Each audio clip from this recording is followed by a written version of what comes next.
link. Just someone join it.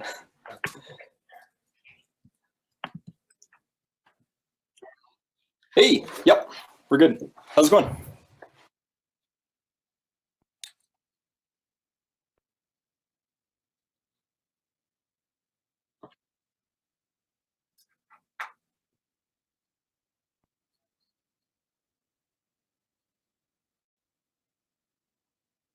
Cool.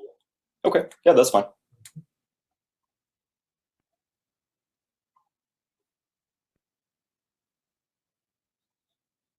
Sounds good. Yeah, so we're gonna leave ourselves on mute, but if you ask questions, we'll unmute and jump in. Cool. Death to my medicine, it's my medicine that's making me fall. It's the fault, and you sweat like it's nothing at all. I felt 10 years ago, watching another tube fall. Smell the blood, and won't think about nothing at all. Moment of clarity, another to rise. Don't wanna be what they grow to despise. If we stand for 100 feet above, forgot about work and found a new love. What's the fun finding my goals for my souls?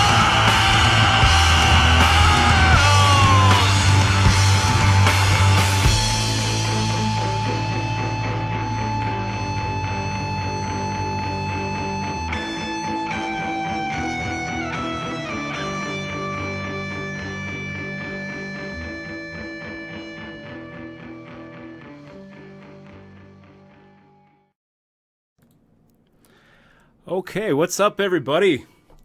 Welcome to a very special edition of the stream, where we're gonna be fighting for the fate of humanity today. We've got something really special in store. So first off, let me explain what we're doing. A couple of weeks ago, we got approached by the University of Alberta in Calgary to play a special exhibition match with their Deepstack AI bot. This is a program that's about, well, I'd say something like 20 years in the making. We're gonna get a couple of the PhDs over there from Calgary to kind of explain the history of this thing before we get started. But also, I want to just mention it is let me make sure that subscriber chat is off. It is a no delay stream today, so. Yeah, we'll be able to answer questions and talk about anything that you guys want in real time, which is always kind of a treat when we're doing poker streams. So first off, let me try to get Mike Johansson on the stream here. Let's see. There we go. Mike, are you with us? Can you hear me? Yeah, sure can. How's it going? It's going pretty good. I'm really excited about this match. So, first off, let me get a little bit of history before we start this, and if I understand this right, Deepstack is kind of the great grandchild of some of the work that a guy named Darce Billings did right back in the 90s. We're looking at old AI projects, I think by the name of Pokey and Loki. Is that about right? Yeah, absolutely. Yeah, Doris was one of the first master's students and then PhD students with the group. And yeah, Loki was our very first one ever, and that was like 95, I think, forever ago. So, is Darce still with the project? No, Doris finished his PhD in 2007, I think. Yeah, and then he went and worked at online casinos for a while. And I think he still is. Okay. And did any of his work and code actually survive in the version that we're gonna be hopefully beating today? I don't think so. Darz was involved with our very first like GTO style program, which was called PS Opti. That was around 2003, I think. And that was our very first program that took a GTO approach to heads-up limit hold'em. So I don't think there's any code in common with Deepstack, but a lot of the flavor of it still is, right? So Deepstack tries to do a GTO approach to heads up, no limit. And it's also our first program that can play freeze-outs. So it can play cache games, stuff with varying stack sizes, which none of our bots could do before. Okay. Okay, so who is involved in the team right now, Mike? Oh, wow. Yeah, it's a big team right now, so I'll have to try not to forget anyone. Our team leader is Michael Bowling. He's a professor at the University of Alberta. In the room with me right now, so I'm Mike Johansson. I'm a PhD, well, I earned my PhD last year. We also have Nolan Bard, who did his PhD last year. Dustin Morrill, who's doing his PhD now. The two people that are most responsible for Deepstack are these two co-authors that we have from the Czech Republic.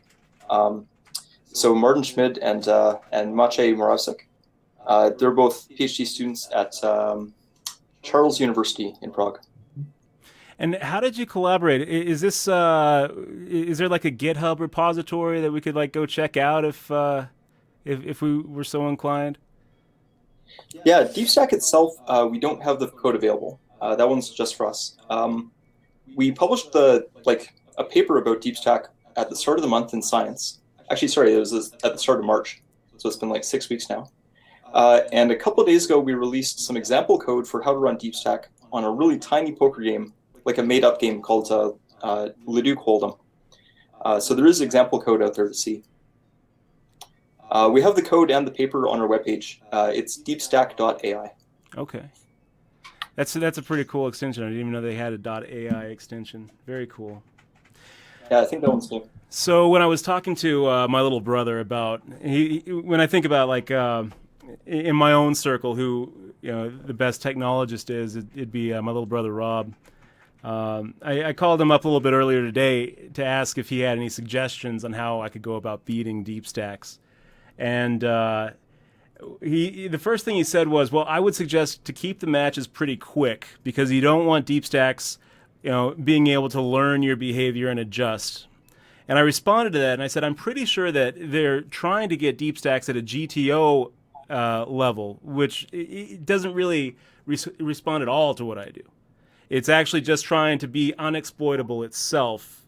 So it shouldn't really matter how I play the bot. It's not really going to change at all or react at all to what I do. Am I understanding that right? Yep. Yeah, you're absolutely right. Yeah, Deepstack is, like you said, trying to play GTO. So it's going to play every hand completely independently.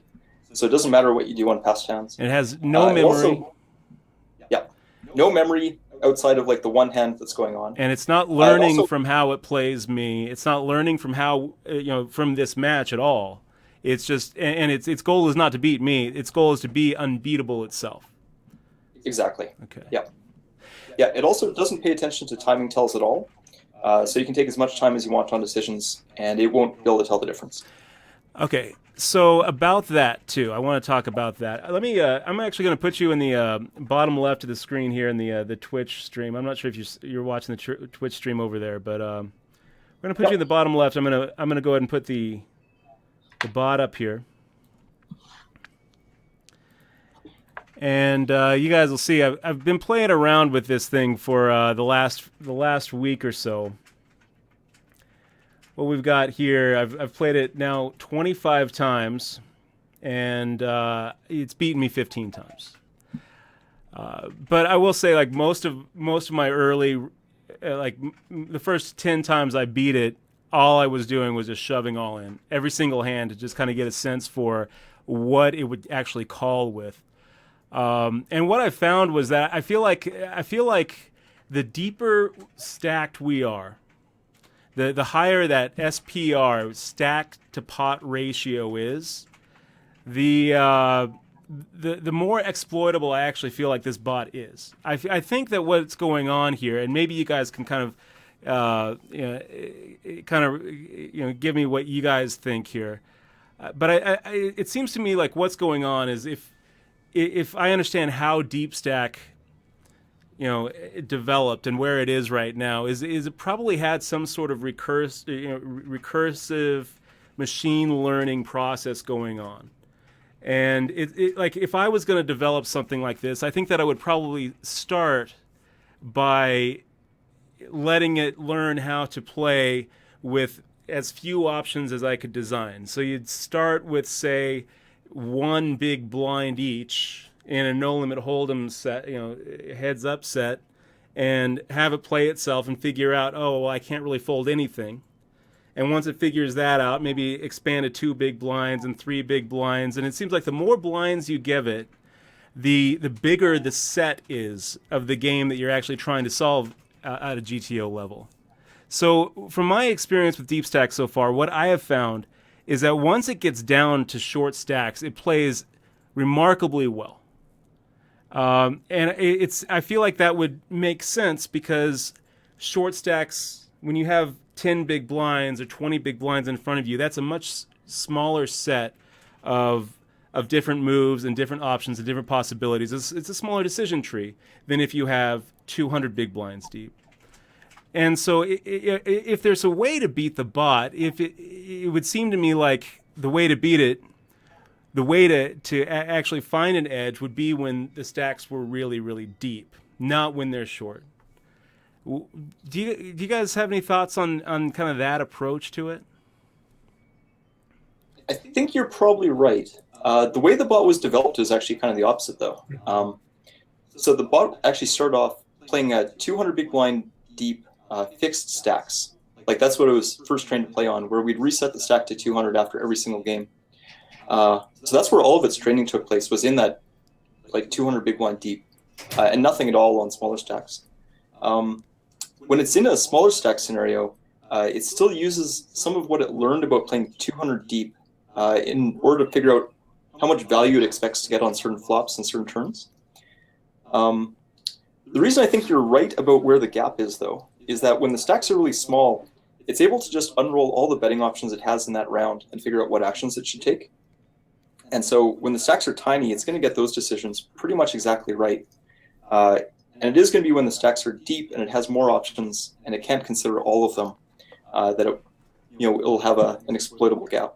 Okay. So when so far you've taken Deepstack against a couple of pros here on Twitch. If I understand right, you took it against the Thinking Poker guys. You took it against the 2+2 podcast guys. And it didn't disappoint, right? The Deepstacks is undefeated right now. Yeah, it was 3-2 over the Thinking Poker guys, and then 4-1 over 2+2. This will be the first time we're playing against a solo player, like just yourself, and we're excited to see how it does. Okay. So I'm going to make a couple shout-outs here really quick, and then we're going to get started, okay? Just a big shout-out to everybody who's joining us. We got I'm the Rookie and the Vet giving us some run good mojo. Dutch, let's do this. Fuck a robot. They're taking over. I think that's what those stars are. ZSDF Unreal, nothing can stop us. Soon we shall destroy your greatest hero robot, Mr. Destroyed. I like these robot emotes. A bot never tilts, says Golden Master. I think that's true. That's probably true. A bot never tilts. Here's one thing, Mike, that was really kind of interesting when I was playing this bot. 25 games now I've played this thing, really just trying to pen test it and see where maybe I could find an edge. And every once in a while, it would do something that completely surprised me. And there was one hand in particular, because one thing I've noticed is that when it chooses its bet sizing, it's almost always going for half pot or full pot or all in. It doesn't go for these weird bet sizes, except there was this one time when it checked to me and I fired out a value bet and it check raised, and the pot where it was making the bet, like a pot size bet would have been 800, and it actually bet 799.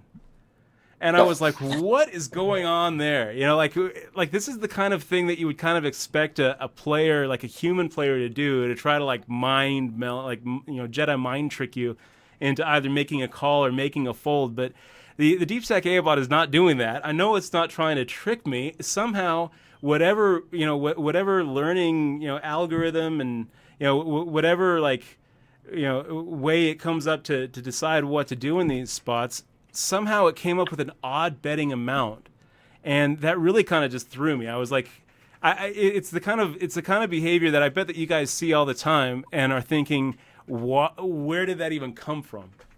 I mean, No, that one has, yeah, I've seen it do that before, and that one actually just has a simple explanation. So yeah, the only bet sizes it considers pre-flop, flop, and turn. It's only making half pot, pot, and all in. And on river, it also considers two pot, but that's it. That weird bet size you saw was just it was multiplying like a it was trying to multiply by the pot size, and just the way that it rounded the number, it rounded down one to get to 799 instead of 800. so that makes So sense. That yeah, makes sense. So nothing tricky. it's making a rounding. Is it playing on some sort of database? Is there like a great big database of hands and situations that it's built for itself that it's trying to, dig into as we're playing here? It kind of it is trained off a big batch of data, but all the data just comes from it playing against itself. So there's no data from human games at all in there. Yeah. So we got Ronaldus Beardus wishing us good luck. Thank you very much. Zach Delesh, what's up? Corey, okay. SD Bub, John Blaze, AZ Clay. We've got actually Mike Nolan. We've got some excited people to see if we can actually put up the fight for humanity. That's another thing that my little brother said. He's like, you might not be able to find an edge. This might be like John Henry. And I said, well, John Henry won, right? I mean, John Henry beat the the train. I'm pretty sure. So hopefully it is like John Henry. He said, "Yeah, just don't die after the match." He's like, "I don't plan on it." but maybe hopefully we won't play so hard that it ends up like that. Ferrari Doctor, by the way, good to see you and thanks for joining us. So, that's another thing. Just let me drive says just swap the dealer bot around and call it random numgen. So that's something that my little brother said too. Is maybe you could actually just play the bot against itself. And if I understand it right, the limit hold'em bot that you guys developed, you actually have a site set up where you can input data and have it spit out what it thinks it should do. Is that right? Yeah, exactly. Yeah, our heads up limit one, anyone can go play against it, and you can also just go and ask it what it would do in any spot, and it shows you its whole range.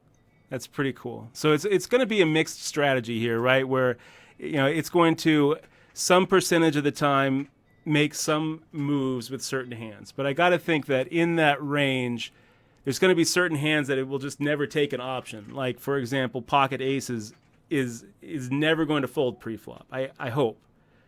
Yeah, if it does, that's a bug. Okay, that is a good question. Cooper December 7. He has a good question for you guys. He's like, why are you creating this bot? Yeah, no, that is a good question, and we get that a lot.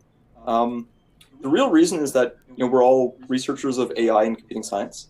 One of the big challenges for computing science and for AI is trying to think about information that you don't know, right? So sometimes if you're playing a game like chess or checkers or Go, any of these games where you can look down at the board and see all the pieces, we already have pretty good algorithms for how to tackle those games. So like they can still be challenging, but we kind of know what to do. But games like poker, where there's information you don't know, right? Like the cards your opponent's holding, that's what you'd absolutely want to know. You just can't. You have to make decisions without seeing the whole state of the game. That's what brought us to poker. It's kind of the quintessential game of imperfect information. It's the best spot to try to solve this problem. I like it. So imperfect versus perfect. Those that's a big distinction when you're talking about game theory. Is your background more in computer science or is it more in game theory, Mike? I think for most of us on the team, most of us are more computing science, coming out of a programming background, and then game theory is what we learn in order to tackle this type of problem. Okay. So Cooper, thanks for the question. If any of you guys have any other questions, again, we're operating with no delay here. I think I'm ready to start this. I'd kind of like to tell you guys what my strategy is going to be. After playing this bot now 25 times, 25 matches, my plan going into it, I've done some soul searching, if you will, I guess, and I think that I think a big mistake that maybe some of the other challengers have made while playing this bot is playing it like they're playing a person, and I'm not going to be doing that. I'm going to be playing it like I'm playing a bot. And my game plan going into this is for the first 30 hands or so, while the stack to pot ratio is really, really heavy, I'm planning on every single weak hand I have just shoving all in. Every single hand, all in, all in, all in. Now, what I have found is that the computer, like Deepstack, does not adjust to this at all. And it pretty much always folds, except for when it gets ace king, aces, kings. It even folds ace queen a very, very big chunk of the time. Some percentage of the time it'll call with hands like king queen suited, but most of the time those hands are in the muck. They're going to be garbage. And hands like ace jack, ace 10, king jack, I've never seen it call with pre-flop when the stack to pot ratios are high. Pocket pairs above nines, it's going to call me. If it happens to hit pocket jacks or pocket queens, it's going to be calling with those kind of hands. But I've seen it fold sevens. I've seen it fold eights when the SPR is pretty high. So I'm going to be shoving for the first 30 hands until the stack to pot ratio gets to about 25-30. So most of the time, that's going to, once the match, I guess, the post-flop match really starts, most of the time I'm going to be starting that match with about a 3-2 or even a 2-1 advantage, because along with all those pre-flop shoves, the game plan is anytime I actually have a really good hand, any sort of big pocket pair, any sort of suited ace, any sort of court cards, I'm not shoving. I'm making min raises, and so anytime we see a flop, and anytime we see post flop action, while the SPR is high, I'm going to be coming in with a really big dominating hand. So a certain percentage of the time, this is going to just completely blow up. I'd say about 15-20% of the time, we are going to get into a spot where Deepstack wakes up with a big pocket pair or wakes up with the ace king hand. And, the nice thing is even when we're in those spots, we're going to have somewhat of a chip advantage. We're never going, every single shove pre-flop is by definition a semi-bluff. We're never shoving with 0% equity.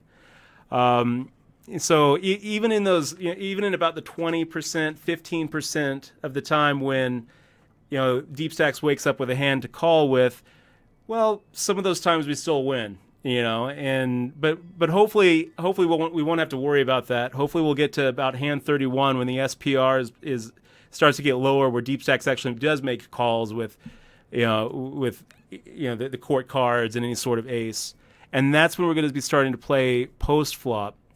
And I think that it's going to be tough, but I do feel like Deepstack probably doesn't have a good understanding, the same kind of understanding that is kind of just drilled into a human player over 500,000 hands of things like implied odds and reverse implied odds. So one thing I've kind of noticed is there's going to be a lot of times when Deepstack will make a call on the flop with a hand that doesn't really have anywhere to go, and if it does get if it does actually make something, I think that a lot of times the reverse implied odds are going to actually outweigh the implied odds. So an example would be like, sorry, we have a dog.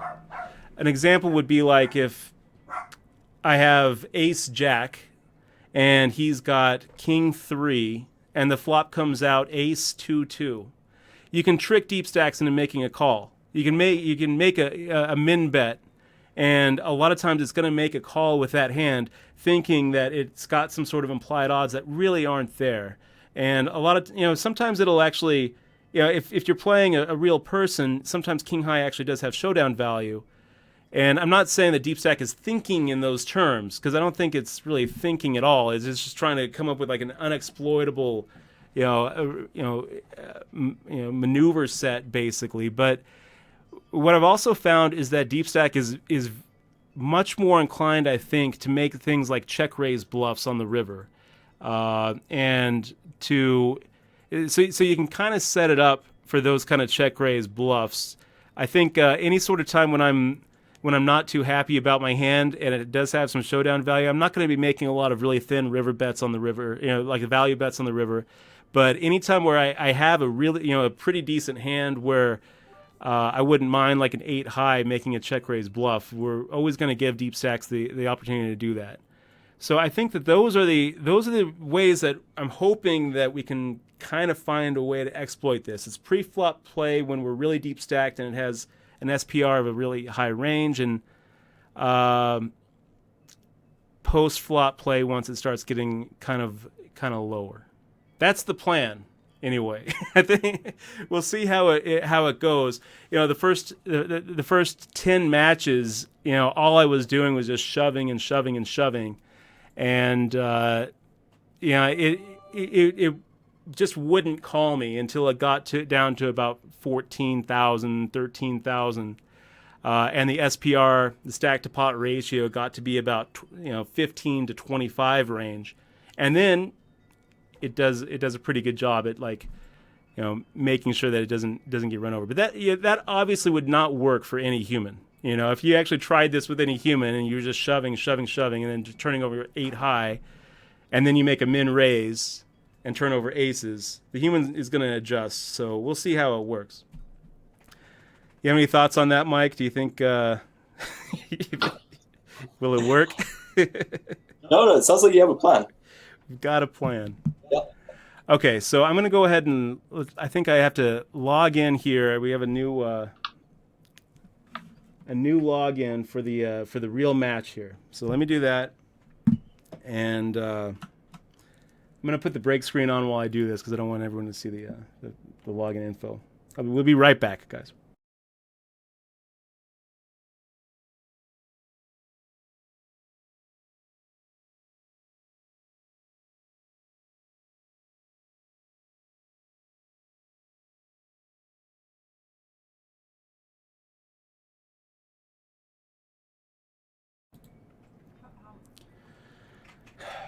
Okay, so it still is showing. I just logged in, but it's still showing the score. Maybe if I just hit restart match, let's see.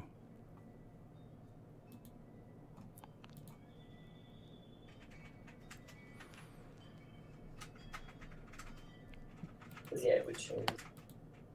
Okay, here we are. Very first hand we have, you guys. 9-7 offsuit.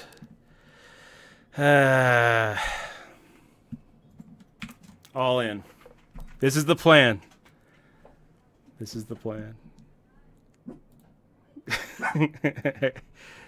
So it folds ace jack. Good fold, deep stack. Now we hope that it raises a little bit. All in. It folds ace jack again. We've got queen jack. Queen jack is actually a good enough hand where we're going to go ahead and play post flop. So we make the min raise.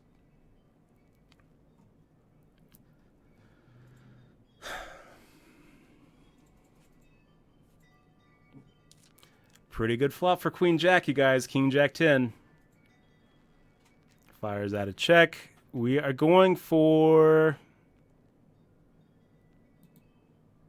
half pot.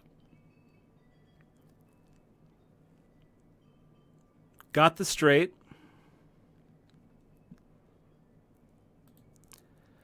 I think that we'll go with a little weird amount now. We'll go for 200. Hopefully it'll think that it's got some odds here to make a call with something like 8-7. And do we just take it, you guys? I think that the problem is if we make like a pot-sized bet, I think that a lot of times it's actually going to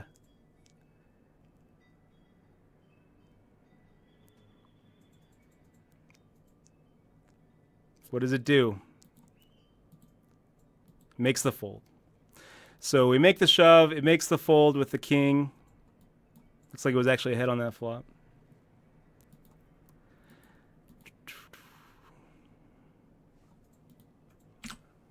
Make it all in. Folds the ace-7. Sticking with the plan.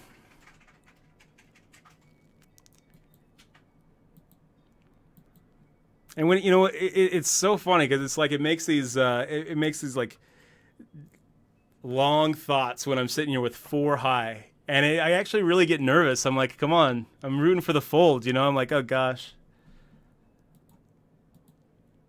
So stack to pot ratio still really high here. 18.3 is what it's got. There's going to be 600 in the middle, so we're looking at a 31 to 1 SPR. It's high enough where it's just never going to call unless it has like aces, kings, queens, jacks, tens, nines, ace, king. It'll even, I'm pretty sure that most of the time it even folds ace, queen here. So we're sticking with the plan, and we're going to keep on doing this until we get to 30. Oh, look at this. Your bot woke up with king, queen suited, and it actually called. Deep stack. Now we're crushed. Now we're crushed.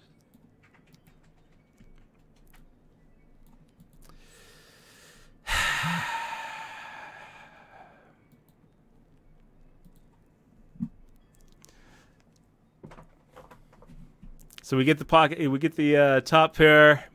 Our little all-in strategy doesn't work anymore because now SPR is pretty low. We'll try to trick it into sticking around with his little min bet. 7 of hearts. We'll see if our trick backfired. Little half pot here. Okay. Folds the ace-6. Good fold, deep stack. Good fold. 15 to 1 SPR.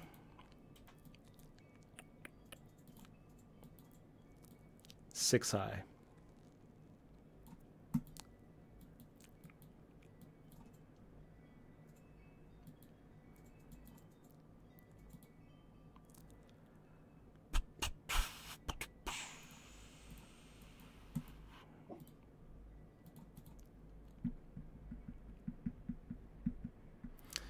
Grateful Mouse, John Blaze. The game's not over, man.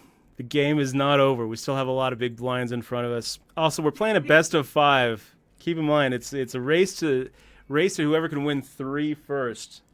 So, but I'm not giving up on this first match. We still have it. We got this. Make the check back with our 8 high. Nice hand there, deep stack. CSGF Unreal, you're giving me that that Bible thump emote like it's already over. Where's the faith, man? Where's the faith? Pretty good flop. That's a pretty good flop, right? It's a good flop.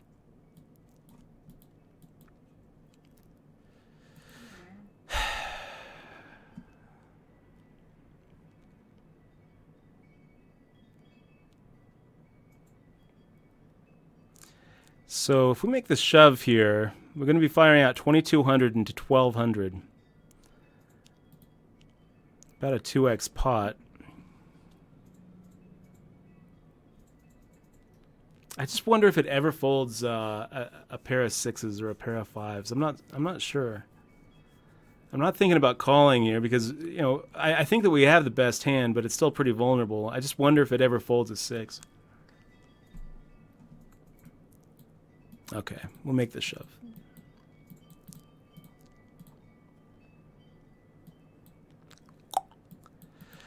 One down. I'm going to have to get some water. Think about what happened. Mike, your bot is up 1-0 now. Yep. 1-0 for the start. Yeah. Are we doing best of 7 today? Look at that smile from Nolan back there, ear to ear. He's like, "Yep, that's right." You got lucky. Okay, we're gonna be. I'm gonna put the break screen on and get some water. We're gonna be back in 2 minutes, you guys.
Okay, guys.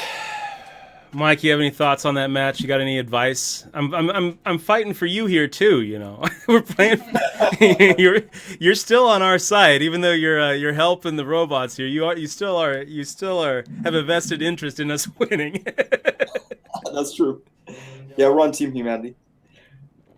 I don't know. As far as advice, I don't know. It seemed like you had a decent plan. Ran into a good hand for Deepstack. So, Do you play it a lot?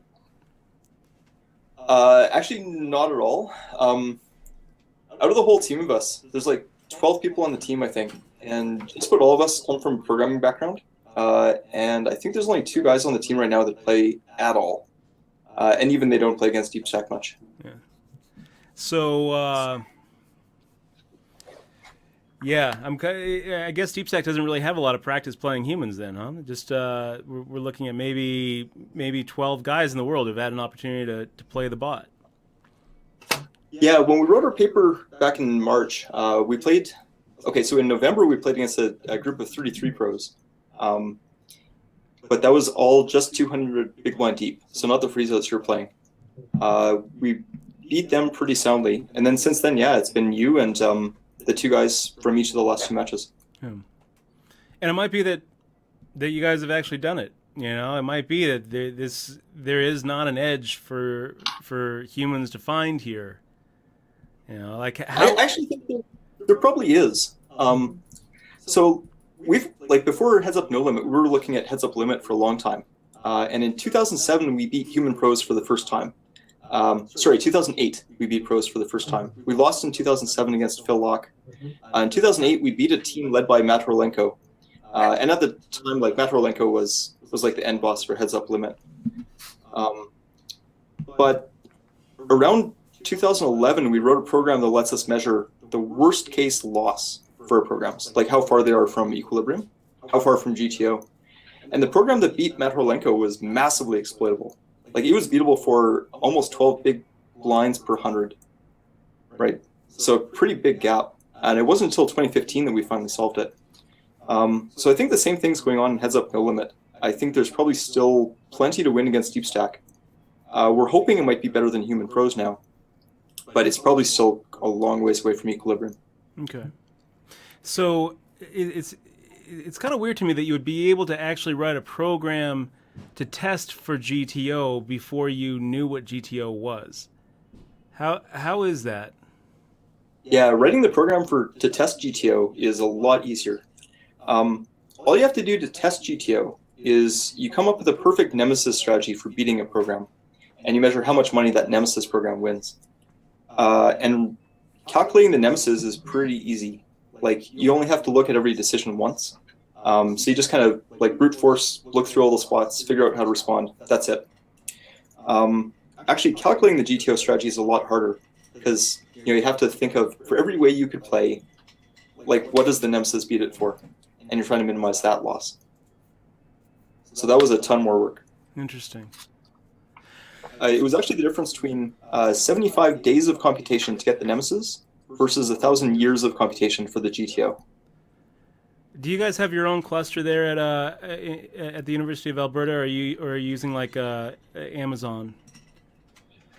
Yeah, all the universities in Canada collaborate on like making a couple of really huge clusters and then sharing them. So we get to use that. Very cool. Okay, Wee is green. How you doing, man? This is the Heads Up versus Bot, the Deepstacks. Grateful Mouse has some good advice here. Says, let's not go all in with two napkins. But that's the strategy that I have. That's the plan, Grateful Mouse. I mean, that's the. I think it's gonna work. It's supposed to work. Keep in mind, even when it called it the King Queen of Diamonds, which actually kind of surprised me because most of the time that I've played it before with SPRs that big, King Queen has actually ended up in the muck. So I think that it's got to be playing this mixed strategy where a certain percentage of the time it's folding that, but we just hit not only did we hit the hand where it's considering calling, we hit the percentage that it actually calls. Even with that spot, we're still not looking that bad with our 8-6 versus the King Queen. So I feel like I still feel like this is the right way to go, and I'm going to try it again. We're gonna try this again, Grateful Mouse. But I'll tell you what, if we don't get to hand 31, where I'm going to show you guys the blind structure here. So hand 31 is when it gets down to 153. So 600 in the middle, assuming the small blind just calls, the button just calls. By that, at that point, once we get to hand 31, using this strategy, we're going to have the Deepstack spot. We should have it down to about 16 or 15,000, and by that point, the SPR, stack to pot ratio, is about 25. Where it actually, we don't get through with the napkins anymore. If we don't get to hand 31 using the same strategy, then we'll try something different for the third match. But I'm gonna do it again. We're doing it again. And once we get down to 31, I'm actually going to we might do a little crowdsourcing here for these decisions. We might take some straw polls if we come up with something tough, and we'll use the wisdom of the crowd against the AI, and maybe that'll work. Here we go, guys. Restarting the match, 7-3. You know what we're doing, Grateful Mouse. You know what we're doing here with the 7-3 offsuit, the worst hand in poker. That's right. We're going all in. It's thinking. It's making us sweat with the Jack Queen off. Jack Queen off, you're gonna make us sweat with that? Deepstack, come on. Come on.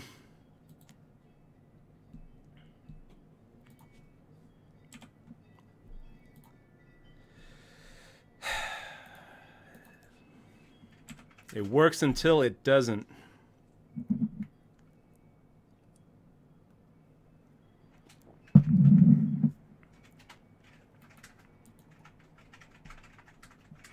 Wee Wee is Green says, why shove? Why shove? The reason we're shoving here, Wee Wee, is because this is the plan I've come up with. Okay, where I think that Deepstack kind of falls short, because once we start getting to an SPR that's somewhat reasonable, it starts playing really good. It pre-flop, post-flop, it plays really good. I'm not convinced that a human can beat Deepstack post-flop. But pre-flop, in these situations, it never calls, except when it has one of the top 3 hands. I mean, we did see it just call with King Queen of Diamonds, but most of the time, it's even folding King Queen. Most of the time, it's even folding Ace Queen. So the plan that we've developed, Wee Wee, and I explained this at the beginning of the stream, was we're going to be shoving in the first 30 hands when the SPR is very high. Unless we have a good hand, one of our top 15% hands, where we'll make min raises and force a post-flop confrontation. So that's the plan. And when I was playing it off stream, I played it about 25 times. And I feel like the plan, like the game plan kind of worked. It actually got to the point where I did a lot of shoving, all-in shoving for the first 10 matches, and... Are you tricking the robot right now? No. I'm explaining to Wee Wee is Green why we do the things we do. But shouldn't you play this hand? We're not going to time out. Yeah, but shouldn't you? Okay, so you get the idea, Wee Wee. You get the idea. You shoving here? Yeah. I'm trying to use the hotkey. There we go. Okay, so now we have Ace King. We're not shoving with Ace King. With the top of our range against Deepstack, what we're doing is we're making min raises, and we're going to be going post flop.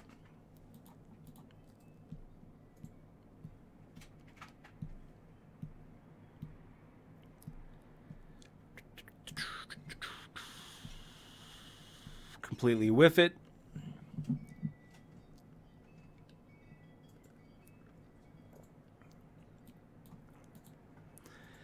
Two of clubs gives us the nut flush draw. We're going to go ahead and keep the pot pretty small here. The 3 kind of strengthens our hand, actually, because now it's less likely that he had a 3 in his hand. I'm kind of tempted, actually, to go ahead and fire out a bet just so that maybe Deepstack bluffs. A pretty good chunk of the time, Deepstack actually has a check raise bluff here with something like 8 high. So I'm going to go ahead and fire out the bet, planning on making the call. This is a bluff induction bet. And decides not to turn the Jack 5 into a bluffing opportunity. We would have called a Deepstack. Good restraint there.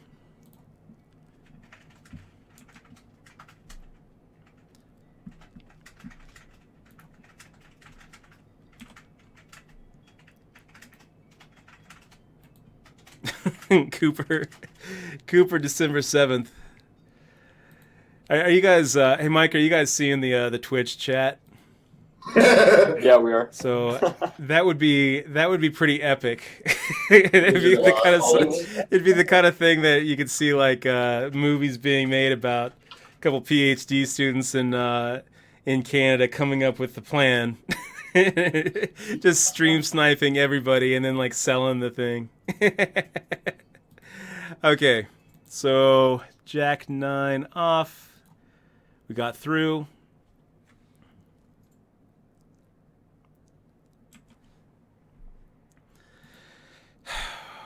So far, so good, boys. You have to be careful with your thing because it goes into your dashboard. I don't know if you can see anything. Yeah, I saw that. Did you take it off?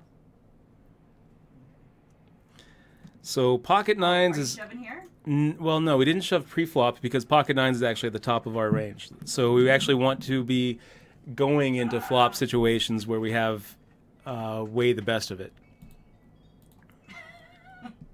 So ST Bub, this is not for real money. This is just an exhibition match, but it is kind of important that we win this. Otherwise the robots win. Queen on the turn. I don't love it. I feel like I don't feel like it really hurts us though. I think we're probably looking at something like a pair of sevens or a pair of fours from Deepstack. Let's go ahead and make the check back, and we'll plan on calling up to a pot-sized bet if Deepstack fires out. It's another one of those situations where I'm really tempted to go ahead and fire out a bluff induction bet. This is another one of those spots, just like with the ace-king, that I actually feel like Deepstack messes up a good chunk of the time.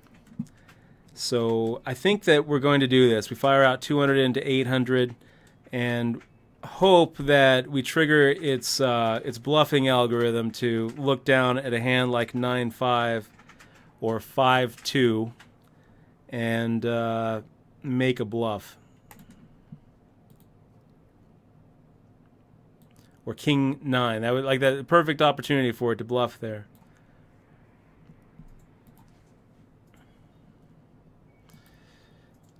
So nerve-wracking. So nerve-wracking when we make shoves like this with 4 high.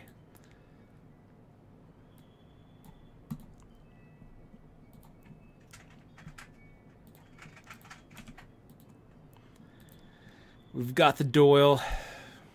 You guys will note also that the blinds have just risen. So the blinds are going to go up every 10 hands. So this is the plan for the first 30 of them. Once we get to 300, the 150-300 level, the SPR is dropped enough where we're going to have to start making it a post-flop game.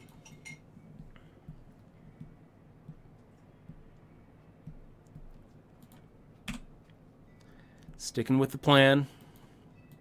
The nice thing about this plan, you see it folds the twos here. The nice thing about this plan is, it reminds me of that part in the Doyle Brunson Super System where Doyle's talking about how his strategy in No Limit Hold'em is anytime he actually gets it in and gets called, he's usually a dog. But it's made up for by all the small pots that he actually takes down. So if we actually end up getting it in the middle here with our, with our napkins against Deepstack's going to have the best of it in these first 3 in these first 3 blind levels. But hopefully Hopefully that doesn't happen. But if it does happen, well, you know, we still have a chance. You know, it's not like Ace Deuce is drawing dead against kings. So, and Particay, if you want to, I've explained it twice so far in the stream why I'm playing the bot like I'm playing it. So if you want to get the explanation, the game plan here is to exploit what I think is a weakness that Deepstack has, which is folding too much pre-flop when the stacks are big.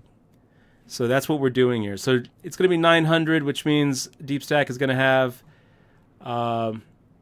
We're still looking at an SPR of about 20. So. And you're changing your play when you get to the 31st hand. And we're going to be changing the play when it gets down to about 31.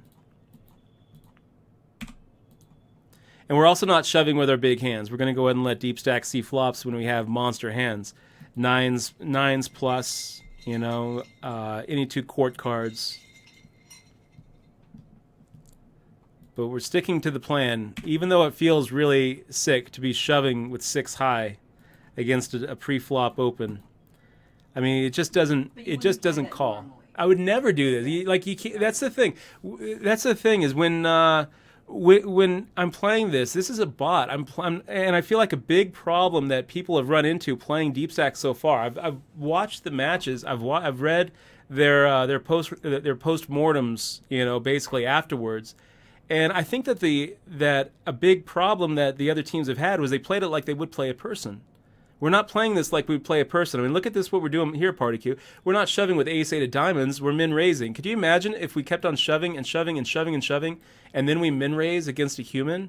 The human's going to see right through that. The human's going to say, oh, you know, he's shoving with his weak hands, calling with his, or min-raising with his strong hands. I'll adjust to it.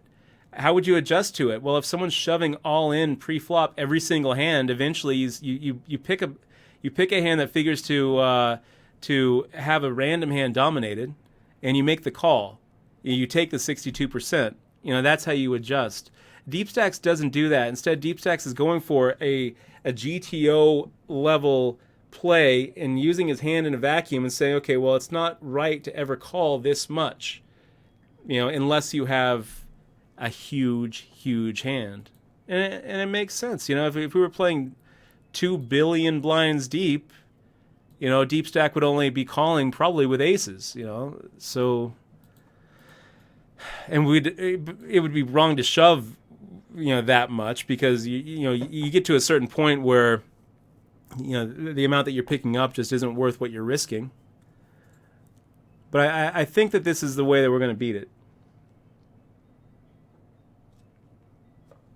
And Grateful Mouse asking, how did Adam Schwartz and Terrence Chan do against the bot? That was the 4-1 match, right, Mike? That's right. It was 4-1 over those guys, and then 3-2 over Thinking Poker. Yeah. Okay. Deepstacks is undefeated. It's 3-1. Does that mean 3-2? That's the bot one? That's 4 right. times? Dutch, you have to win. I'm trying. So far, it's not Try looking harder, that good. Dude. I'm trying harder. I'm trying hard here, Exmo. Don't embarrass me.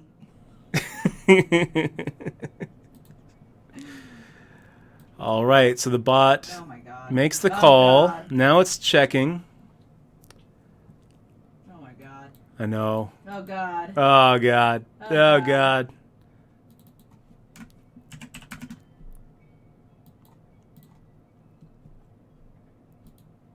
Scared. And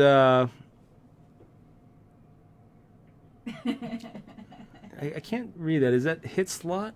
What, which one? Asking, does Deepstack not keep track of the stats to adjust, or is it static with its strat? So that's the thing. You know, when we talk about GTO, when we talk about game theory optimal, basically, and maybe you can kind of chime in here, Mike, because maybe I'm off on this, but GTO, game theory optimal, basically refers to playing at Nash equilibrium.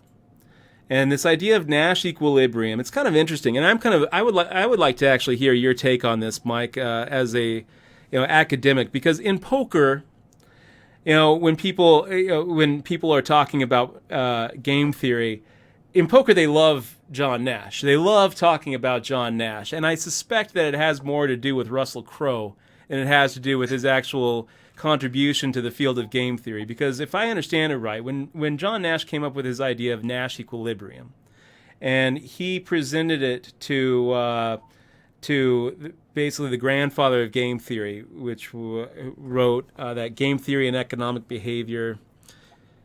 Who wrote that? Who was that guy? Do you know, Mike? Yeah, that was von Neumann. Von Neumann. He was also one of the founders of computing science. And so no, I'm not shoving with his hand, Michelle. So von Neumann basically looked at this paper that John Nash wrote, and he looked at it, and I mean, I don't think that they were in the same room. I don't think it was like that. But I can imagine that, like, John Nash, hair all frizzled out because he's spent the last 4 days awake, scribbles on, like, the back of, like, the back of napkins or something. And it's like, I came up with this. It's Nash equilibrium. And Neumann looks at it and looks at him with, like, kind of this look like, you got to be kidding me. And he looks at it, he's like, Nash, you basically just repeated what we've already proven with fixed point theorem. And Nash is like, no, it's different. But I don't know that it was. Basically what Nash equilibrium is, and what John Nash, if I understand, his big contribution here was that anytime you have a fixed set of options in a game, and game is defined very loosely. When we talk about game, we're not talking about Monopoly and checkers. We're talking about any sort of interaction you have. If there is a fixed set of options and moves that you can make, then there is actually a Nash equilibrium where there is a right move that can't be exploited. And that isn't really to say that that's going to be the best move that will, end in the best EV that you can have. It means that it's the move that can't be exploited by somebody else. And one thing I kind of think that is interesting about this is if we talk about games very broadly, we're really kind of talking about, everything. We're talking about life, basically. And if we look at, this theorem being, if there is a fixed set of moves, well, the universe by its nature is probably limited. So basically, he's basically saying that there is a right move for everything. And von Neumann is like, yeah, well, we already proved that. Is basically what he said. How important is John Nash in the work that you do? Does his name come up? Because every single time you talk to a poker player, he's like, oh, GTO, Nash, GTO, Nash. And it gets to the point where I'm like, can you really explain to me why Nash is important? I don't think a lot of poker players can, because I think it's kind of become one of those catchphrases in our industry.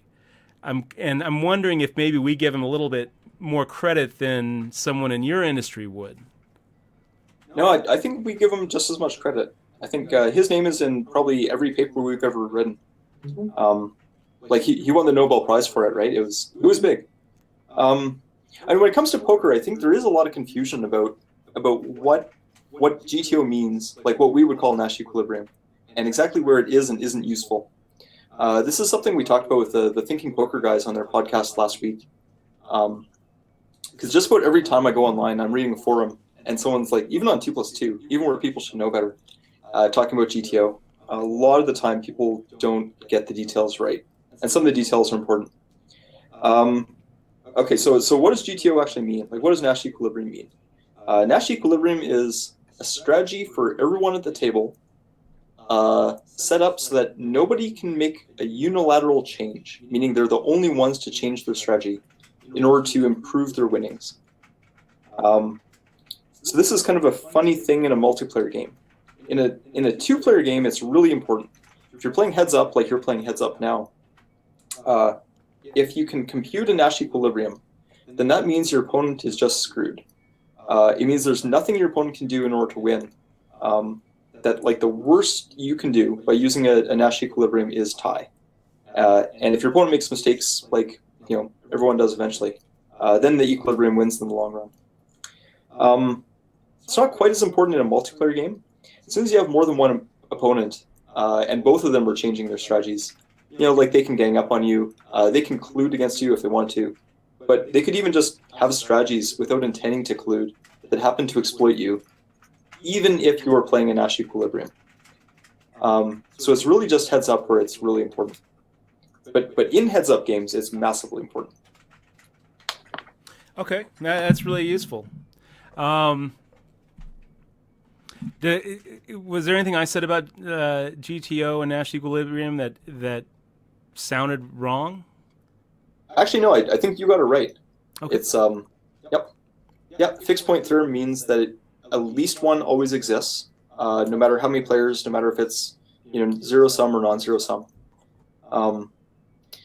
Yeah, it's only if you have more than one player. You can't guarantee not losing, even if you have one. And is that what specifically John Nash won his Nobel Prize for?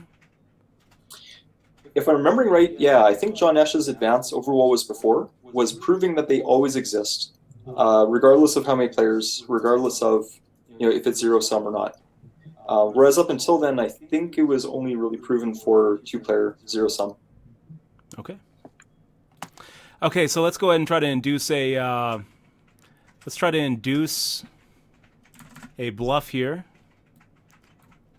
We'll fire out a very small amount into 1400. It doesn't bite. Did it call there? I think it did, yeah. So it did call the 300. At least we got a little bit more value out of it. Hand 17 is where we're at, you guys. Next hand 18. 8-5. You know what we're doing. You know what we're doing with this, right, Michelle? You know what we're doing, right? So 900 is going to be in the middle, which actually. How much chips do you have? Okay, so even if he wins this, you have some chips left over, right? Yeah. You can get it. It's kind of rough now because when he makes a 3x here, if we make the shove, there's going to be 900 in the middle. So his SPR is actually a little bit lower than we'd like to see to make these kind of shoves. I think we should just call. No, we're gonna shove. Limp, dude. We're shoving. Oh man, can we just limp? So it makes the fold there with the jack high. Oh my god, this is too much for me. I know, right? It's nerve-wracking. It's nerve-wracking. I wonder if A6 off should be in our in our play range, where it's like a good enough hand where we play it. So do you figure that this is like playing a slot, like rando slot machine because it's a bot? Well, it's not really like playing a slot machine because slot machines don't really play very back random, at you, random. right? I mean, it's not like that slot machines are making decisions, whereas this This bot like a is. gambling thing, like you're gambling. We're basically we're basically counting on the fact that that only a very small percentage of the time it actually calls us. So 95% of the time this works and we pick up 600. This is not a bad. Come here, Jim. Sorry He guys. doesn't like the shove. Sorry stream. We've got a our puppy here is telling us to slow down. June is saying, no, the SPR is getting too low for this strategy to work anymore. No, SPR. So SPR stands for stack to pot ratio. Is that something that you've used before? I don't really use it too I've often. never heard you use that. But when you're playing heads up, and when I've actually found that the whole concept of SPR has really become pretty important in this match. I feel like I've thought about it more in this match than I feel like I usually think about it. But I don't really. I've used it on stream a few times when we're talking about situations where maybe we make a pre-flop 3-bet and get called, and we're in a situation now where the pot is more than like half the stack of the guy we're up against. Where if you were really trying to stack a guy, you need to start actually making smaller bets and start thinking about making your bet size in terms of what your opponent actually has in front of them rather than what's in the pot.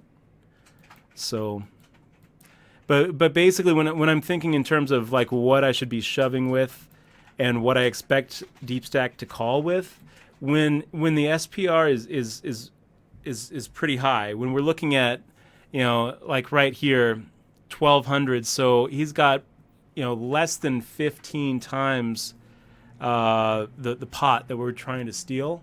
At that point, his calling range really starts widening up. But once it's like over 30, it's just such a small calling range that we just get away with it most of the time. So like right here, instead of shoving all in, I'm going to just actually make the fold. This is the 10-3? Yeah, this is the 10-3 because I think we're at the point now where his calling range is wide enough. It's still like frustrating though because a lot of times we're going to make this fold and he's going to turn over something like 8-6 suited and we're going to be like a 10-2. Like look at that, we had him waxed, we had him dominated. Doesn't matter. So we get through with our shoves way more often than his shoves because here when we're shoving from the button it's 400 in the middle and the SPR is going to be like 30 something, over 30 to 1. 7-2.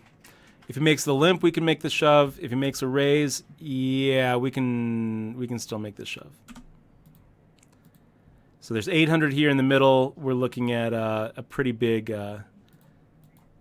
rate here. And we're going to do this for another 5 hands. Once it gets to 31, then it's just going to be strictly a post-flop game.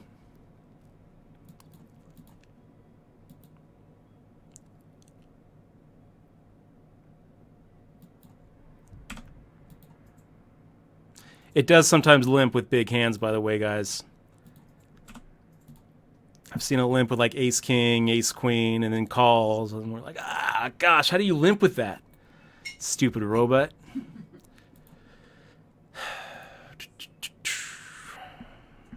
Dutch, if you had that clip of I'm a robot, this is perfect for this. Should we get the clip? You should just start putting no. Maybe we should get the clip. So King 6 actually, here we're actually going to make the shove because King 6 is a pretty good hand against the 3-bet range of deep stack, actually. We're ahead most of the time. So we're going to pick up even though he's got just over 10. I still think that we get the fold most of the time. And even if we don't, King high. Hold your breath, boys.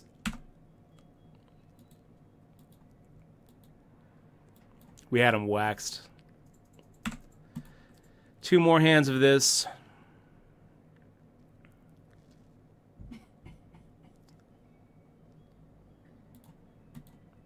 And pocket nines is so far on the top of our range that we do make it a post-flop game here.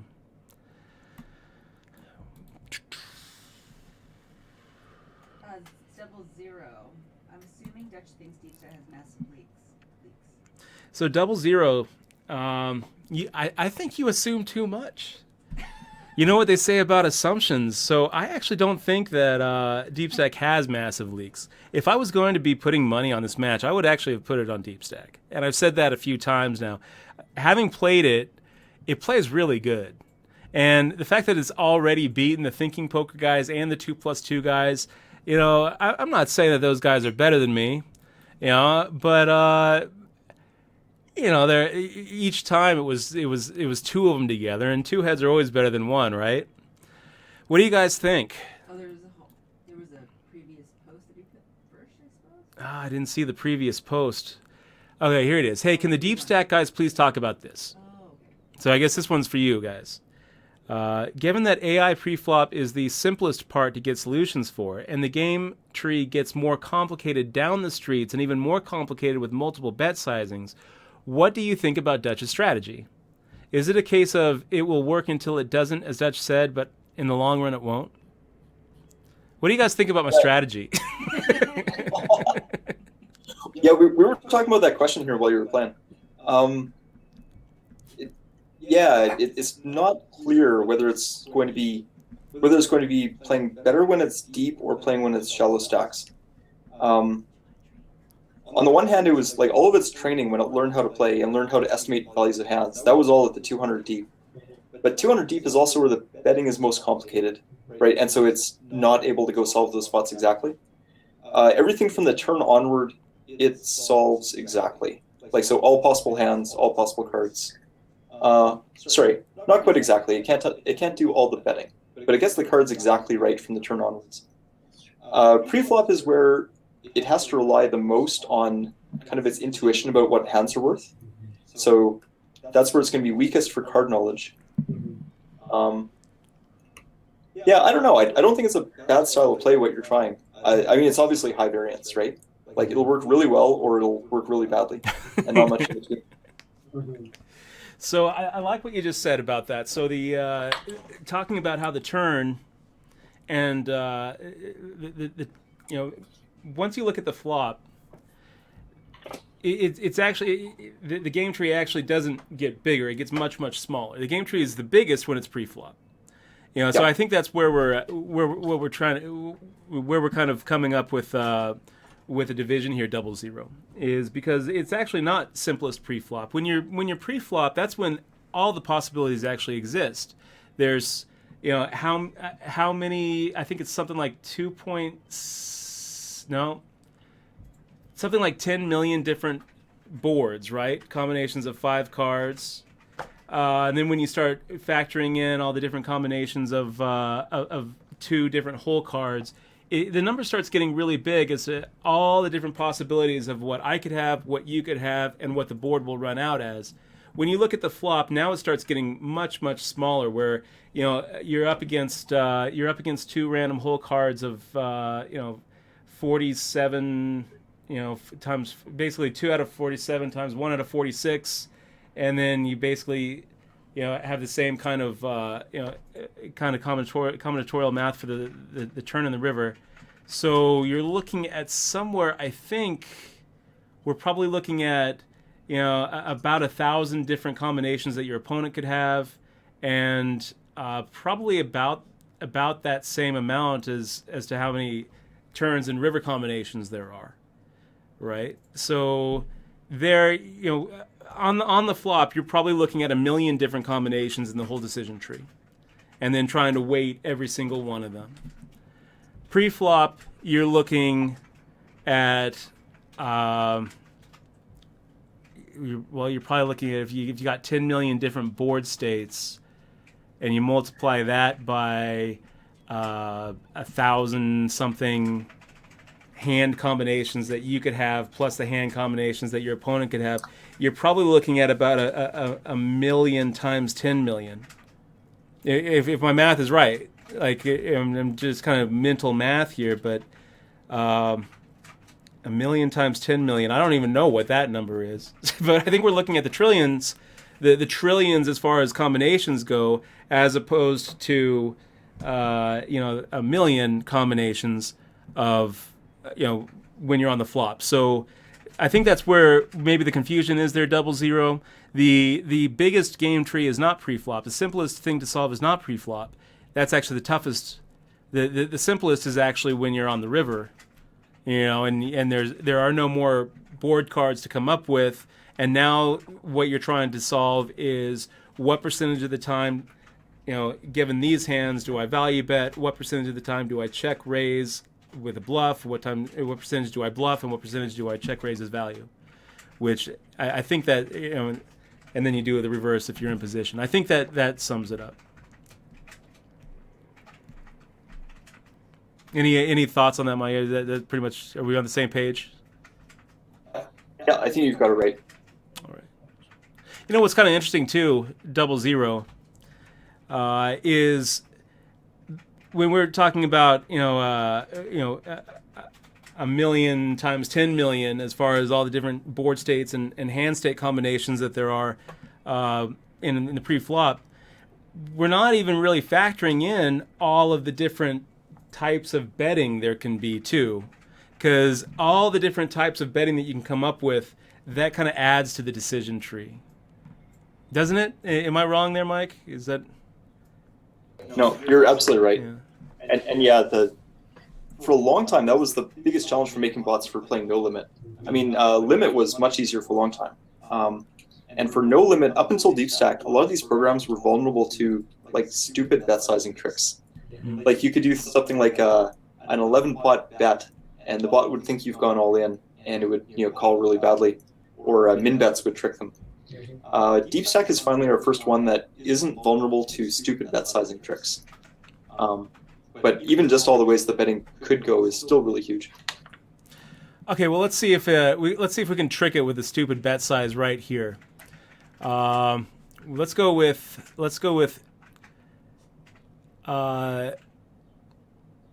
222. We'll see if maybe it will. Are we betting this? No. We're just gonna check this. I thought we were still on the pair of aces hand on the river. We did get called in that spot. Right here we have pocket nines. So we're just check calling. Hopefully it just checks back. Okay, so let's fire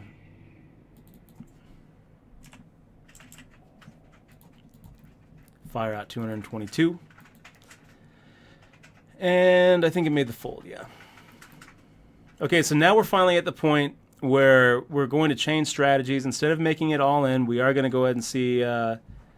That was the idea, John Blaze. The idea was if we bet 222, Deep Stack's going to put us on pocket twos, and it would decide to go ahead and make its king high into a bluff.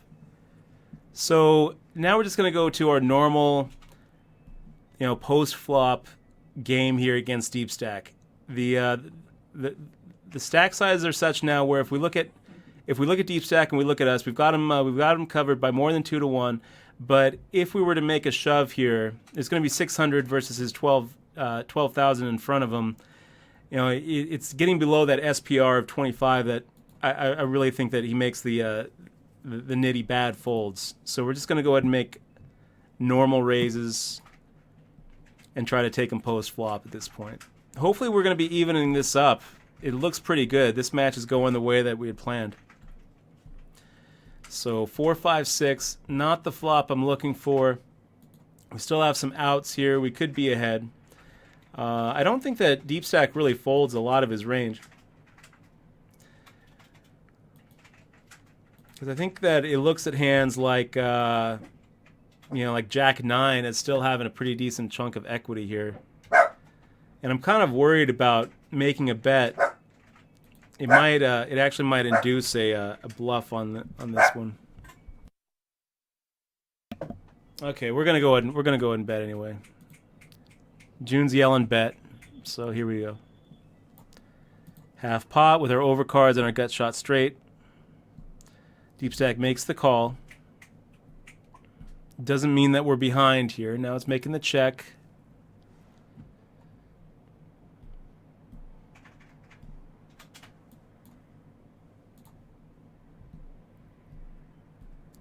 All right.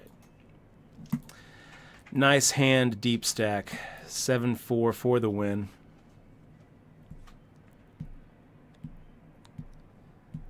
So making a raise. Jack 9 off.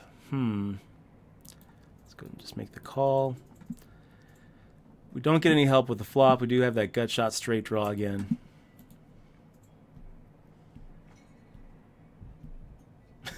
D's nuts. I didn't even know that Somerville pulled that. I wasn't trying to take Jay Carver's strategy, but hey, if it works, it works. We're gonna make the fold here with our Jack 9. Man, these are always so frustrating too. Because Mike, I feel like you guys have done a pretty good job with making this bot have a nice bluff range. Because so often in the practice rounds, I make these folds and he just turns over like the 8-5, and I just know that Deep Stack is just like snickering. And just like, shaking his head. He's thinking that he's just the shit. It's like... Oh, look at Deep Stack with the aces. That's the best thing about playing this bot is I can sleep well at night. All right, so making the min raise.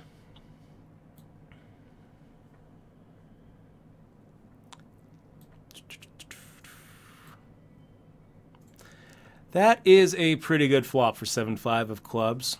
So we've got the gut shot straight draw. We've got the flush draw.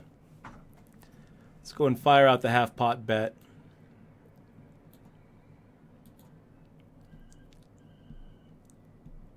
It's so good of a flop, actually, that if Deep Stack decides to make the raise, I think we just go all in.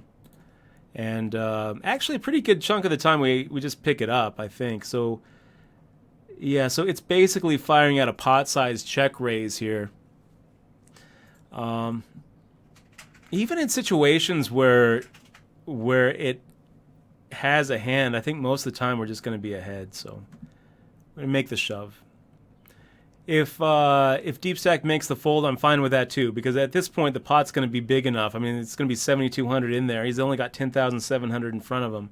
So I don't mind just picking it up right here without a call. But if he does call, we're probably ahead.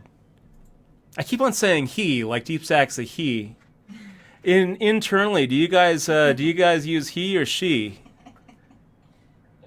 I think this question came up on the last two as well, and the two guys that were, the central programmers behind it call it a he. So look at that fold, you guys. It actually folded the pair of eights. Top pair, which is like, wow. Check raising the pot and then folding to a shove with top pair. I guess it's probably right. But we've got it 3-1 at this point, you guys. And ace-7 off is a monster heads up. But not so much of a monster that I want to play out of position with an unexploitable bot. So I'll just take the pot right there.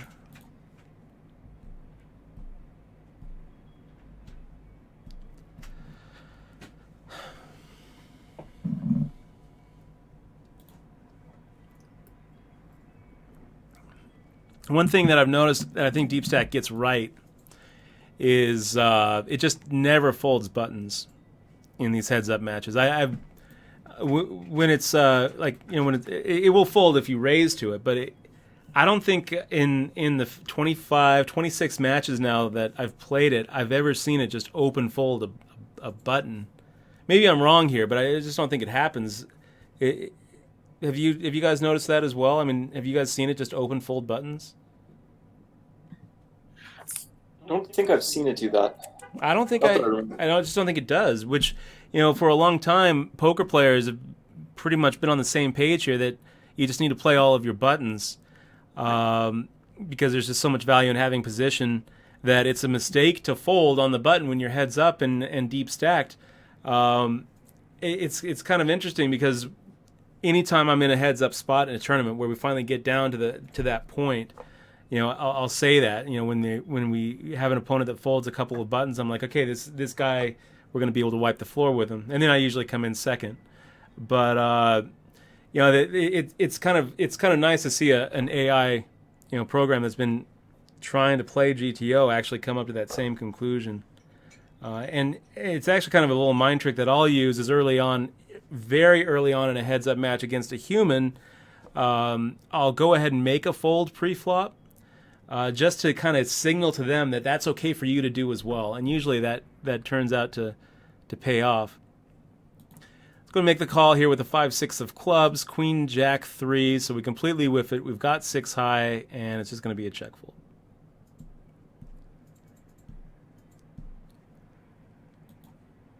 So you Got the 6-5 as well. Nice hand there.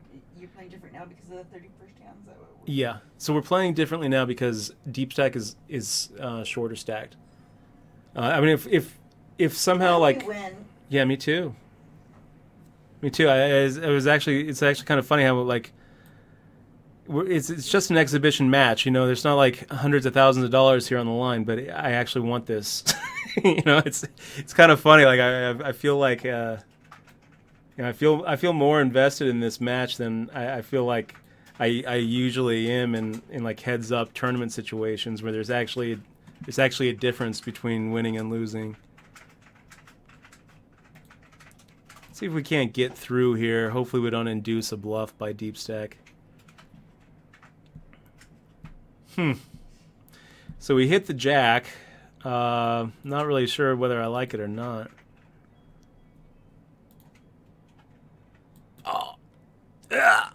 So gross. So gross. So Deepstack snap calls on the ace 9-9 with the queen high. We hit the jack, so I'm feeling like, okay, well, if it didn't have a 9 or an ace, we're ahead. No. No, we aren't. I like also how the deep stack bot was going for the check raise there. It decided a queen high flush. We're going to go ahead and check raise our opponent.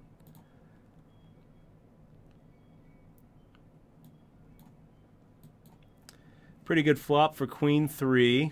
Let's go ahead and make the check here, see what deep stack does. Eds Wood, good to see you in the stream, by the way, man. I'm trying, dude. I'm trying to take down Skynet here. Come on, deep stack. Represent that ace. There you go. There you go. Let's go for the min raise here. See if we can't get it to shove with like an ace 5. Or maybe a pot size bets as a bluff. What if he's ace queen? Well, if he has ace queen, he doesn't need ace queen now. Now he just needs like any ace. Any ace. Yeah. Oh god. Oh, I didn't see it until now. It's brutal. Shit. Oh, something happened. I think we call here, you guys. I think we call. You know what I'm gonna do?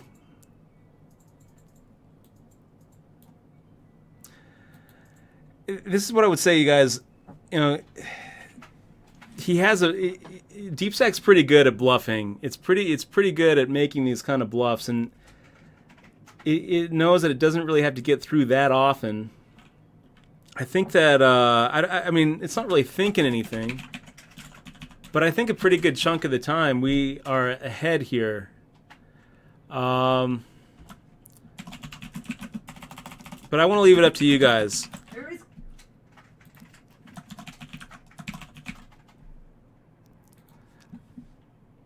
And no, I'm not going to I'm not going to have shove be an option. So let's go ahead and create the poll. This is the poll. Everybody who's in here, we're gonna go for the wisdom of the crowd here. Straw polling it up. Click on the straw poll, make your decision. I'm gonna go ahead and vote, and let's look at these results. Don't just type play for blood, RT Kabuto, John Blaze. Don't just type your don't just type it in. Click on the straw poll that I linked in the chat. And then I'm gonna wait until it gets up to 15 votes, and we'll. Okay, so 28 people have voted. 23 people say call. 82% of the time we're calling. So we're gonna fold. No, we're calling. Ah! What happened? The wisdom of the crowd. Did we lose? Yeah, we lost. He had ace. He had an ace. No, really? So now Deep Stack has evened up the stacks. Nice job, Deep Stack. Oh gosh. The Twitch chat has let us down. Don't beat yourself up about it though, guys, because I would have made the call as well. I voted call. Exmoa, did you vote? Yeah, I voted call. You voted call. I voted shove. You voted shove. Ah, gosh. Okay, well. We are at a SPR here, 600 of more than 30, so back to the all-in.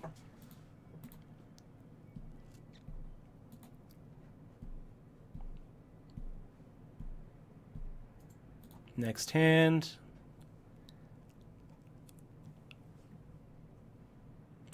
Makes a 3-bet. I'm going to actually make the fold here with Jack 2. Nice hand there, deep stack. And 800. So we're not really at a point where I feel like we can get through enough of the time. So let's go ahead and just make a min raise. My little bro ho says, why would it call the turn raise? It's funny because no one knows. Not even the developer knows what. The developers don't even know why it does what it does. They just taught it to learn. They don't know what it knows. We're going to go ahead and just give up. We're just done with it. Pretty good turn card for 5 deuce. We'll take that free card.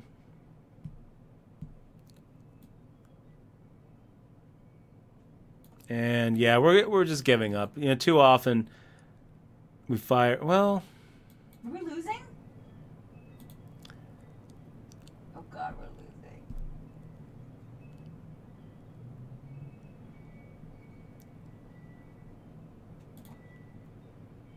I guess maybe we make a bluff here. Let's bluff it.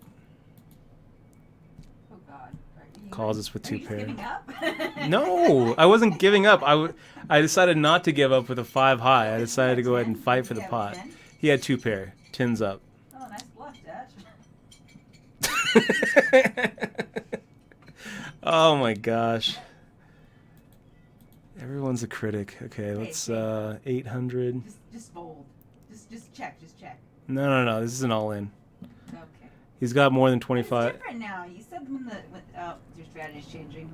No, we've got. Okay. Okay. No, I'm just it's good. We're gonna take a break here, you I'm guys. just kidding. I'm just teasing. I gotta get a refill of the drink. I gotta regroup here. I feel like we had deep stacks on the ropes. You know, with that Queen 3, it was like, oh, this is it.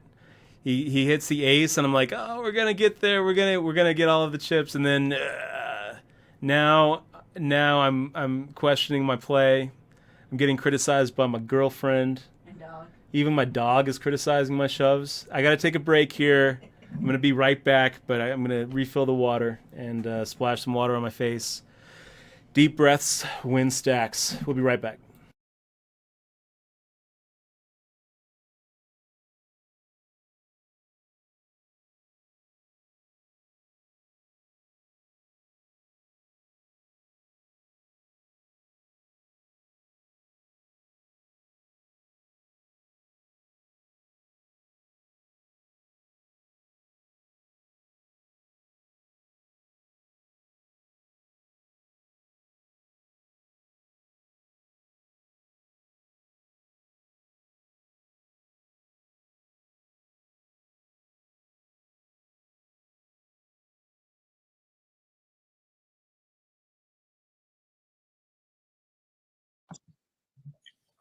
Yeah, that one hand was pretty unlucky for you. Yeah. Well, I like the ace ace, right? Like, yeah, you were well ahead up until then. So Let's do this. Everybody knew I was bluffing with that 5 high. Everybody. You know what? It's because shirt's unlucky. The shirt's unlucky. That's right. Okay, so when you're considering stack to pot ratios, we're basically looking at 16,300 here. So about 21. Is it enough to get the fold? Because if we get through pre-flop, we're basically increasing our stack by 5%. I think that we get through enough of the time. We're doing it. Close your eyes, boys. Did we get through? We got through. Jack high decided not to make the call. We do it again. Same hand. Same situation, same factors. Play for blood's like, just fold, man, just fold. That's the thing, play for blood. Turns out that you should never fold a button. I mean, if we're going to be playing it, we have to at least like call or raise the minimum or 3-bet, 3 big blind it. Deep stack would never open fold a button, and we're not going to open fold either because we think it's just wrong. Here we go.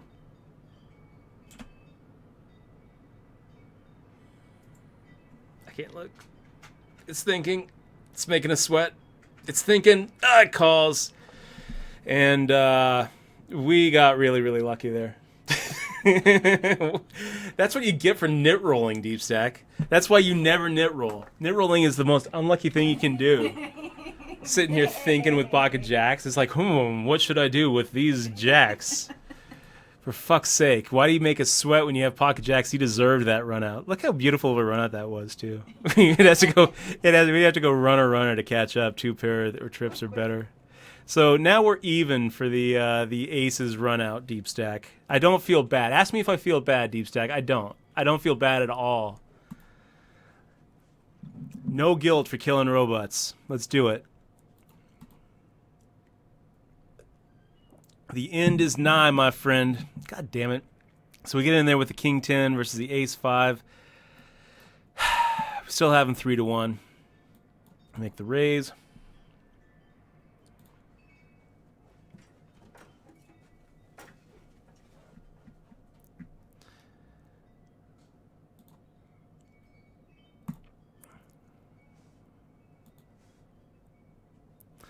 So, Mike, I got a little question for your team there. It's a two-part question. Did you guys see Ex Machina? And if so, why do you think it was the best movie of all time? Yeah, Ex Machina was great. Yeah, I liked it a lot. I liked it too. Alex Garland, right? Yeah, it was Alex Garland who wrote that, I think. I think. Writers. Let's go ahead and make the raise here. Are we raising it? Oh, let's just see a flop. 9-8, not too shabby. We've got the spade. We've got the gut shot straight draw. It's good enough, actually. I think maybe going for a check raise is in order. So Deepstack fires out 400. We'll go ahead and fire out a pot size bet. What do we do if Deepstack just piles?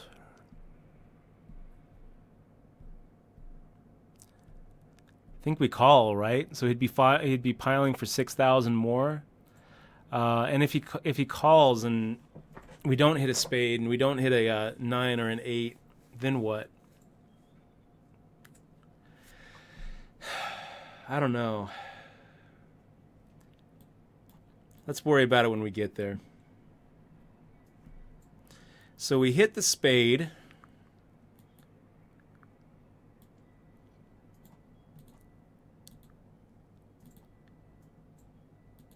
And we hit the straight.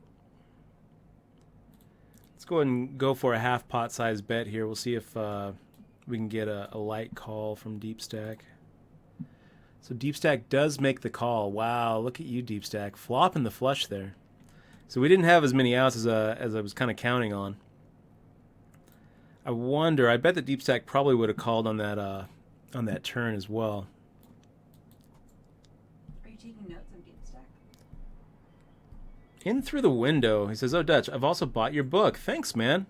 Really appreciate that. Poker Tilt, you guys. Pick it up on Amazon today." He says, "Just in case that would sway your decision." Did you see that he Let me see what the decision was. Dutch, instead of doing a bankroll challenge, okay, like a lot of streamers, how about turn a 10-year loser into a winner challenge? I like that. I feel like that's probably a lot tougher than the bankroll challenge. Let's go ahead and make the check. So we hit the nothing on the turn. Still probably ahead. 8 on the river. Deepstack fires out a half pot size bet. I'm gonna go ahead and just fold these guys, even though so often Deepstack's gonna turn over 9-2 and just rub it in our face. Okay, so he had something. Nice hand there, Deepstack. what do you have? He hit a pair on the end, pair of 8s. 800 in the middle, king high, good enough. 5-3, we'll make the raise. Do you know how many games you're playing today? Are you playing 7 or 5? We're doing best of 5. Right? Unless it. Oh yeah, best of 5.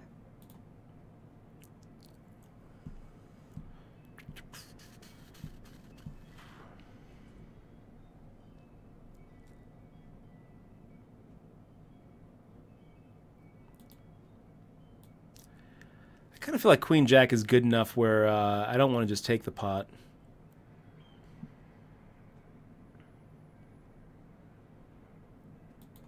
So let's go ahead and go for a 2.5x raise. 00 says, Mike, how does Deepstack learn?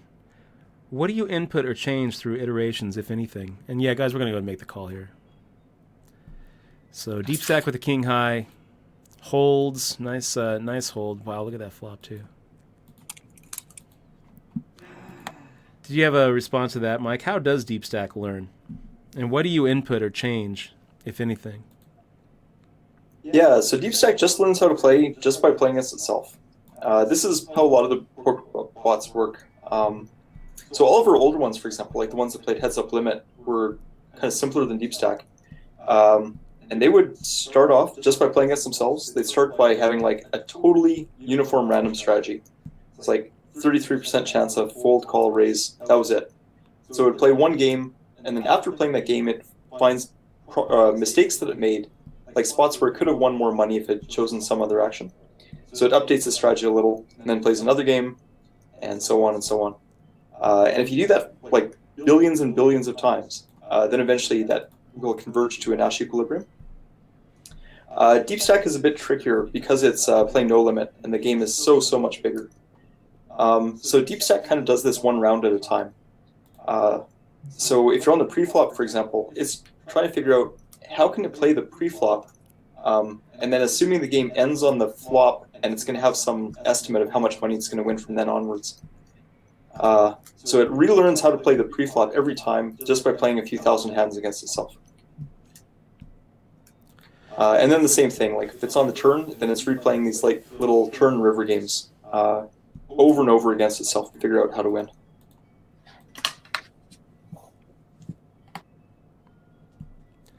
So, yeah, good question, 00. I like that. So you just start with 33% of the time raising, 33% of the time calling, 33% of the time folding. I like it. And then adjusting those percentages. It works pretty well when you're at one big blind playing limit. 200 big blinds starts getting a little tricky, I'd imagine. So, Deepstack making the check. We've got queen high. We made the min raise. This has been a real gruel match, guys. This has been tough. And Bob Hatter, no delay. It's good to see you here.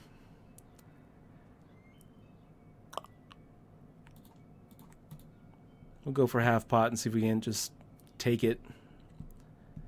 We get queen 8 to fold. That's nice. King 8 of diamonds.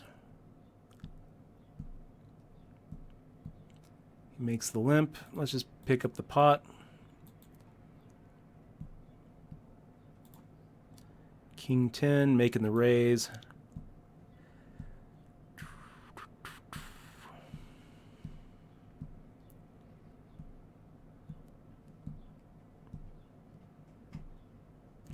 So pretty interesting flop here with the King 10. I'm going to go ahead and fire out a bet. It's a pretty vulnerable hand, really. But I think we should be ahead. So 9-8. Not as vulnerable as I thought. And Bobby Big Buy-In says, Alberta guys, what's your plan when the bots take all the programming jobs, homies? Fire. Yeah.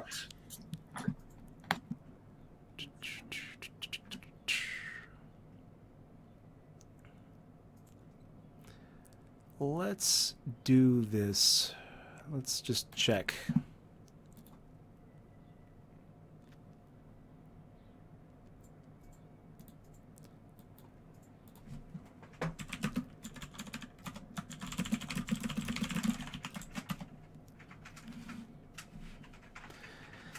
I like it. So Bobby Big Buy-In, that's actually my little brother. He says it's going to be the final profession. Coding is going to be the final profession. I think I don't know. I think stripping will probably outlive coding. I really do.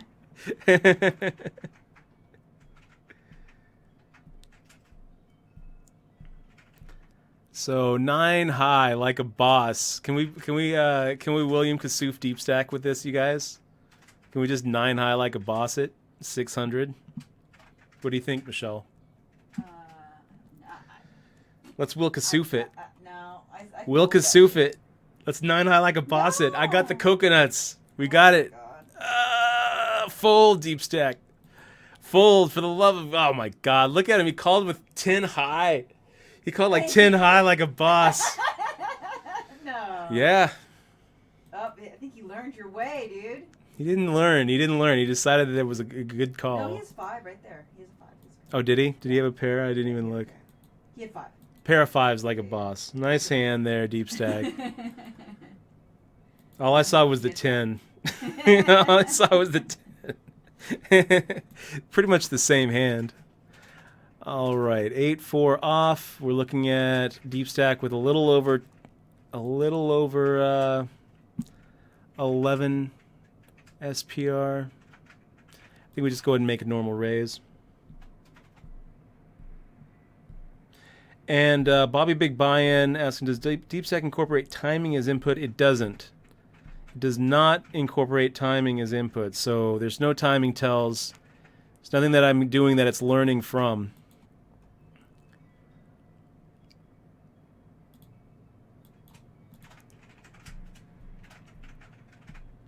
Ryan's asking, will Deepstack be available for the public to play at a later date? Yeah, we've thought about that a bit. We have our previous program plays Heads Up Limit. That one's available for anyone to play against. Deepstack ties up a bit more hardware than we used before, so that's why we don't have it now. But it's something we're thinking about. I'll have to say, having played both bots, because I've played the Limit bot before, and playing Deepstack is a lot more fun. I also think that the user interface is a lot friendlier and prettier. I got to think this is probably done mostly in JavaScript, right, on the front end. Actually, yeah. Who was Dustin? He's sitting in the corner here waving. He's the guy that did all the work on the GUI. I think it's both actually, but I think it's nice. I think it's really nice. The only thing that I think I would probably change, if I could give you some very constructive criticism, is I would probably just have it be a little bit slower when it's in all-in, just so that it doesn't matter from Deepstack's point of view, but I would like to know what to root for, see if I can maverick that shit. Just focus on the 6. What do you guys think we should do here? So bottom pair with a gut shot, decided to go ahead and fire out for value, and now Deepstack's putting the pressure on us. 48. It just keeps on putting me in these weird spots. We're getting 3-1 to make the call. I mean, even if we're behind here, we still have 2 4s, 4 6s, 3 8s. We still have nine outs, so 18% on the to actually turn one of them. And we could be ahead. Deepstack does these check raise bluffs all the time.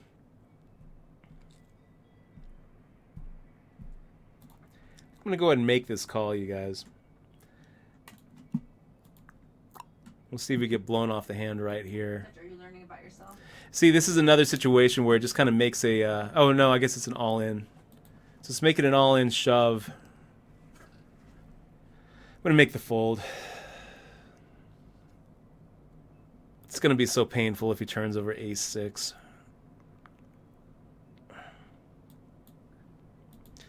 Okay, so we made the right fold. Do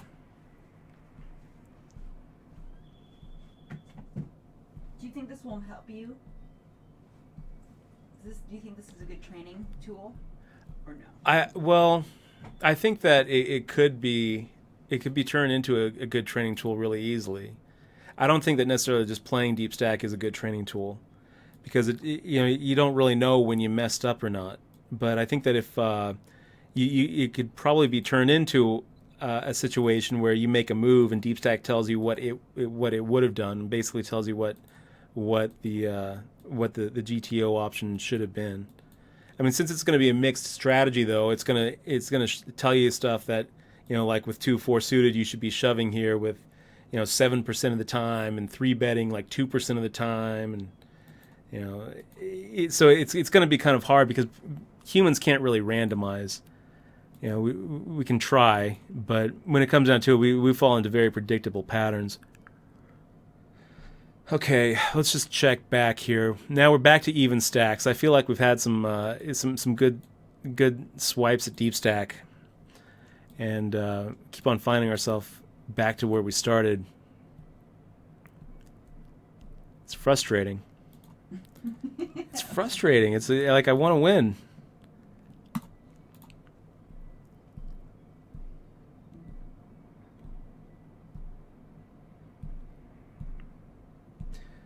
So Bobby Big Buy-In with a question: is there a direct application from your research in other areas?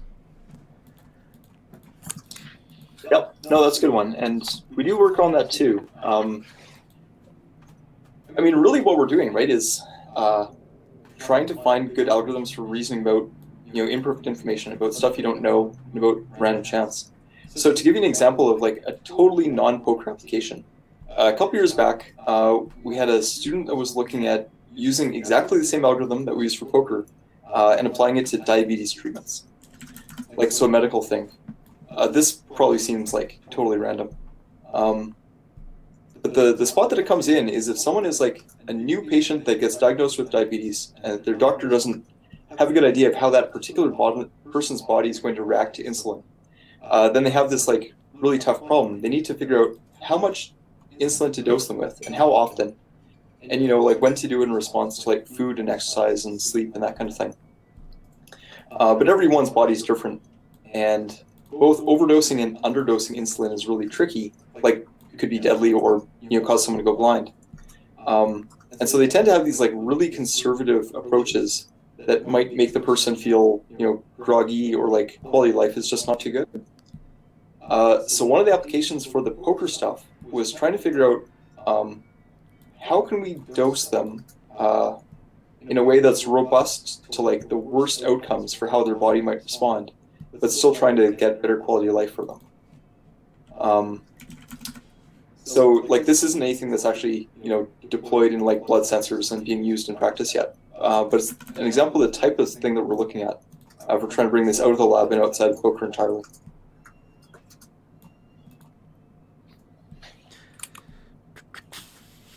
So Exmois, my girlfriend, her dad is diabetic and recently went through a little diabetic coma. So that's pretty cool, knowing that, Michelle, I'm saving your dad's life right now. I'm saving your dad's life by playing poker. Make sure to call him. Yeah, let him know. Good. So 5, 6, 7. Overcards, gut shot, straight draw. It sounds better when you put it that way instead of saying 10 high.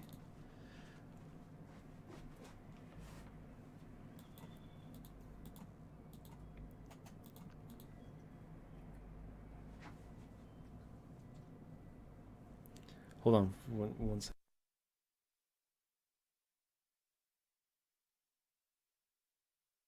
Not now. Next time. Okay, so it checks. We've got top pair. Lucky. You should put your lucky hat on. This is good. This is good. Fire out min.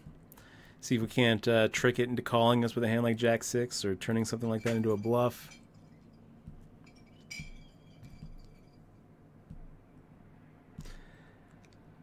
That also is another good question for you guys. So how old is Poker Research at Alberta now? And did some of you guys enroll specifically with plans to work on this team? Yeah, I think the team started around 93. Dars was working on it in 95. He was one of the first ones in. So wow, yeah, like more than 20 years now. And yeah, some of us did join the group specifically to work on poker. Most of the people that are around right now kind of came from a programming background and like learned to enjoy poker through working on it. But we have a couple people that came from more of a poker background and learned computing science and learned programming in order to work on this. Really cool. One of our guys is now like did a master's with us and is now a poker pro, and we have a couple other people working at PokerStars.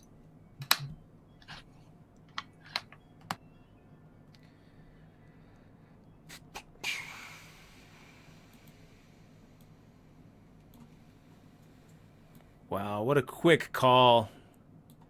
He shut down that bluff so quick.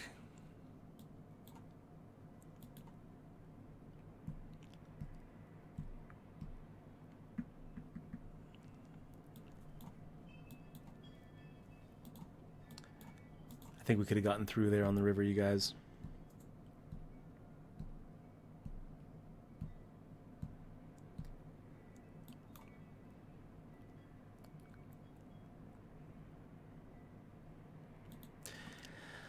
Yeah, let's just pick it up here. 1600 in the middle, so I'm going to just all in it.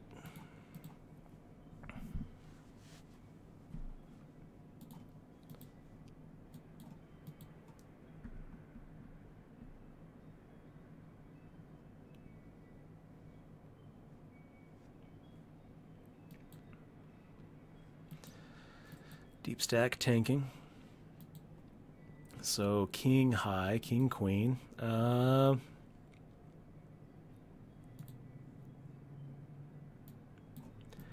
fire out another half pot.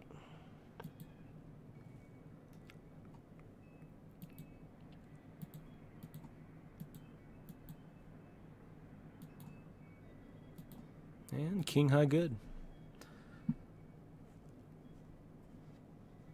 I think this is another one of those situations like our ace-6 hand where figures to be the best, but not really that good of a hand against his random range, and I don't really feel like playing out of position against an unexploitable GTO bot with it. So let's just go ahead and all-in shove, hope to take down the 1600. We're going to usually be ahead. He slow-played us. So he open-limped there with the ace-king of diamonds, and now Deep Stack has the chip lead in this match for the second time. Brutal. Brutal. Oh. Sorry. It's unbanned. Can you unban?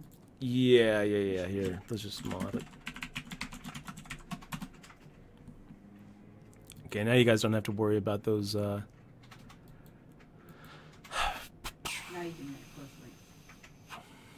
So Deep Stack making the shove. We actually have king 6 of diamonds here, which is not that bad. Getting 1.3 to 1 to make the call. I still think we're going to make the fold. Nice hand there, Deep Stack.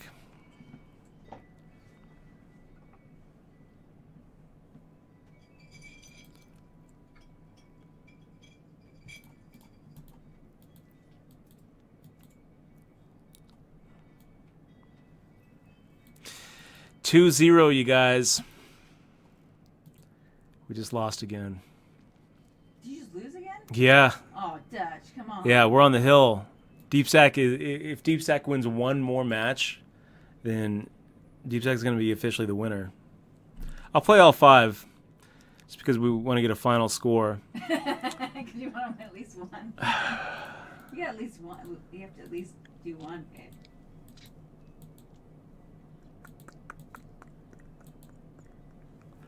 I like how it open limped on the button with the ace king and the kings. That was pretty sneaky there, Deep Stack.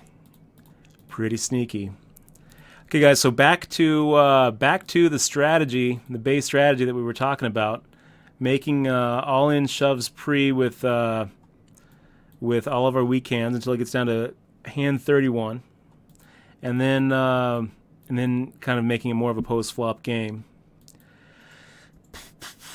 I actually feel like Ace 5 is probably at the top of our range, so we'll go ahead and make it a post flop game with this hand against Deep Stack. We won't go for the all in shove. Heads Wood says being human feels bad, man. I know, dude. I know.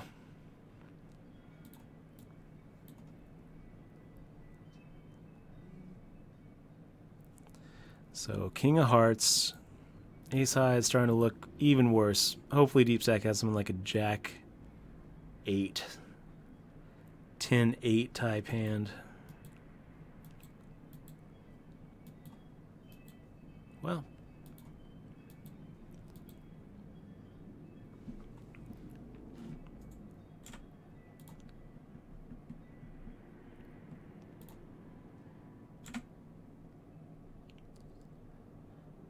And number 5, all in.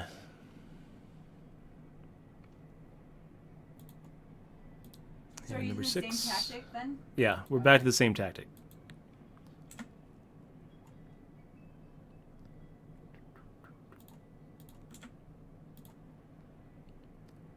Till we get to hand 31.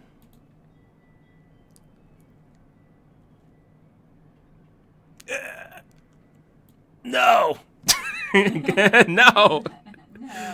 Okay, so it woke up with one of the top pairs, and our 8-6 didn't slide through, and now we are in really bad shape. Now he's got us something like 20 to 1.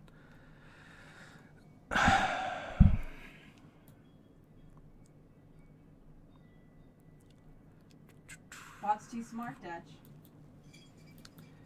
It's good.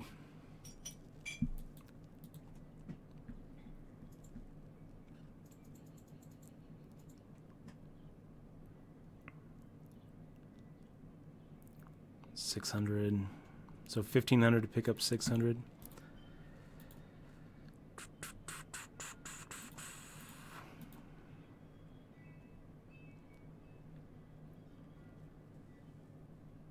Let's see what it does up against a limp on the button.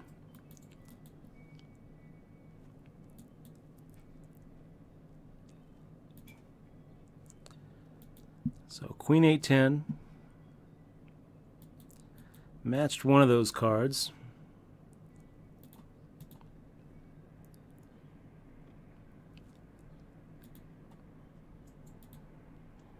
The Queen helps our hand.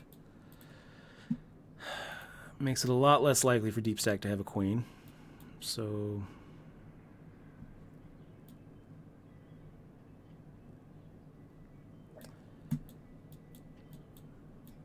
it also makes it so that we don't have to worry about kicker problems if he's got like a 10-7.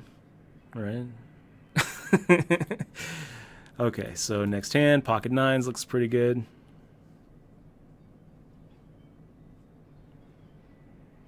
Mo is better than Steel. Good to see you, man.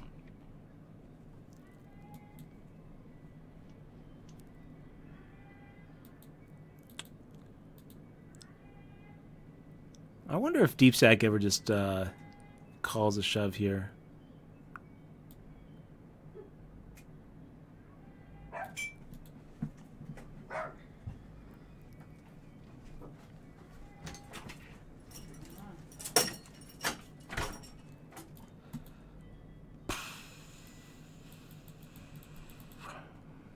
I feel so disheartened, you guys.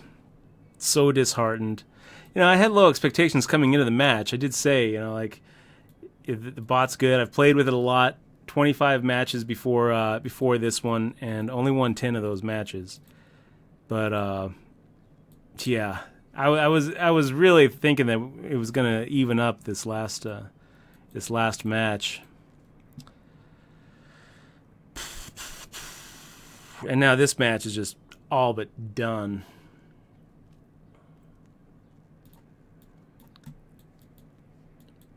We can fight back. Fought back from worse.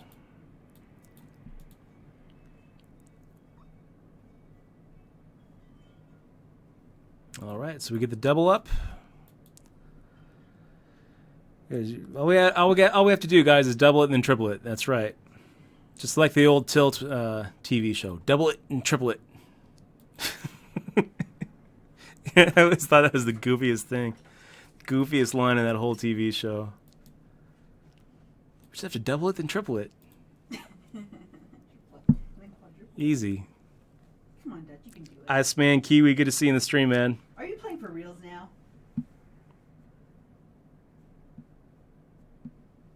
Are you playing for reals now, Dutch? I don't even. That's such a loaded question. Am I playing for reals? For reals. So, Part of K asking, how did he lose his second? Bad luck, man. Bad luck. We got so unlucky.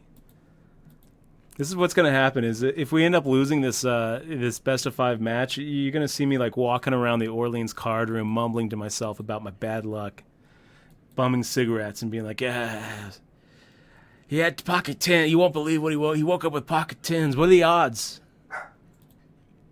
Let's go for a half pot.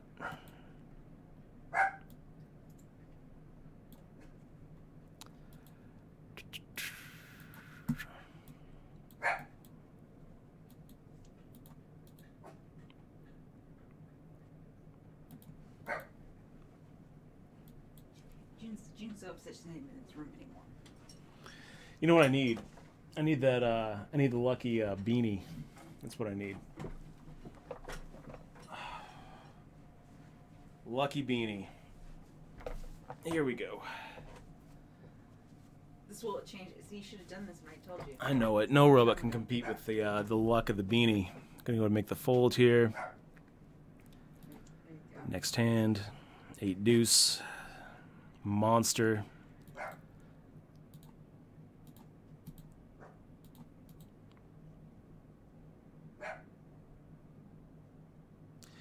And yeah, by the way, Mike, if you get any questions in the Twitch that you want to respond to, just use the voice. It's going to be a lot better because it's going to the Twitch chat doesn't actually save on the video, so it's going to be a lot better if you just kind of chime in. Cool. Yeah, can do. Go ahead and make the fold. Get some value out of this video. And just like if you're doing an interview or something, just repeat the question. Sure. I'll actually grab this one that Bobby Big Buy-In just mentioned then. He was asking if the AI is relevant for war simulation at all, and if we get any funding from the D&D. Yeah, for that one, our funding isn't from D&D at all. Like, we're Canadian, so we don't get any funding from that. And the military here doesn't really fund a whole lot of research like that. Although in the States it might.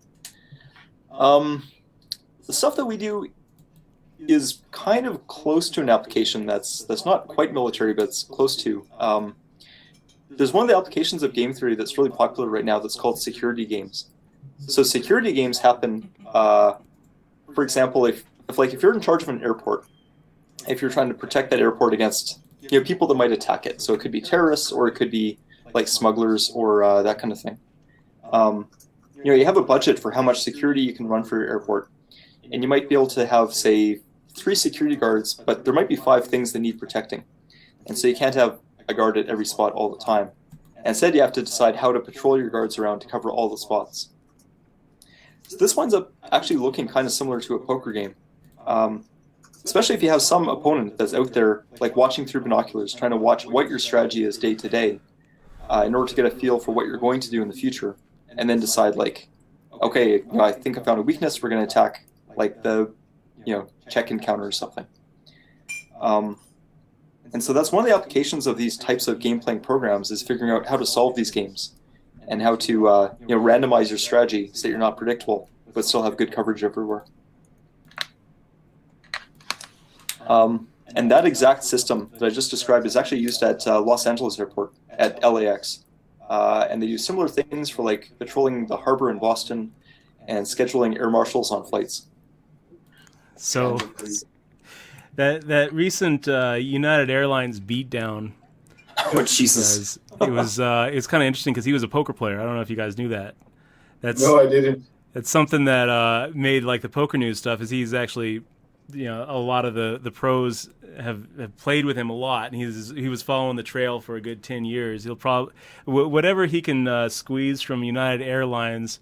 In some upcoming lawsuit is probably going to make its way to the tables in, like, Tunica and Atlantic City, and hopefully here this summer at the WSOP. I'm hoping that United Airlines just settles in time for Dr. David Dow to make it into, like, all the events I'll be playing. I want him to have a real full WSOP schedule this year because of his beat down on the plane. When that video first came out, I don't know, I argued a lot with Michelle about it, because I felt like, like, if it gets to the point where armed policemen are telling you to get up off of a chair, then maybe it's time to just get up off the chair. But she was like, no, he was in the right. I think it's kind of interesting. It's like, yeah, I never said he was in the right. I said that the situation should have been resolved differently. I didn't say it was in the right. So he basically, it's our generation's version of Rosa Parks, right there. Deepstack making the raise. We do have an 8. Not exactly the nuts, but effectively, I think. I mean, we're heads up with an 8. I wonder if we could make another little min raise, and Deepstack just kind of explodes like a 10-7.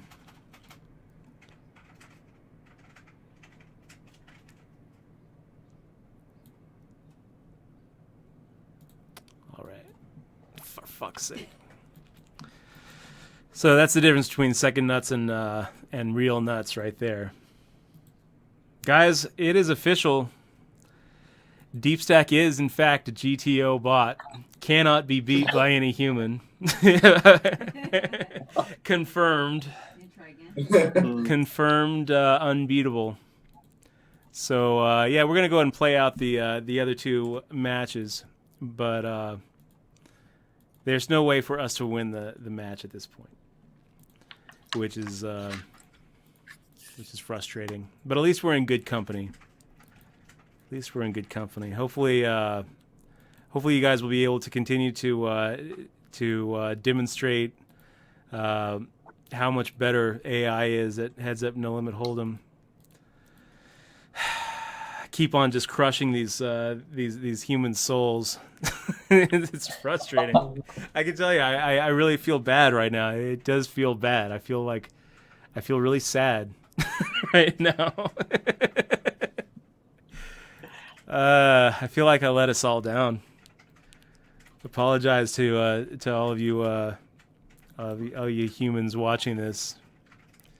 And maybe in the future, if there's some robots watching on old YouTube archives, deep mining, I just want to say a big fuck you from Vegas.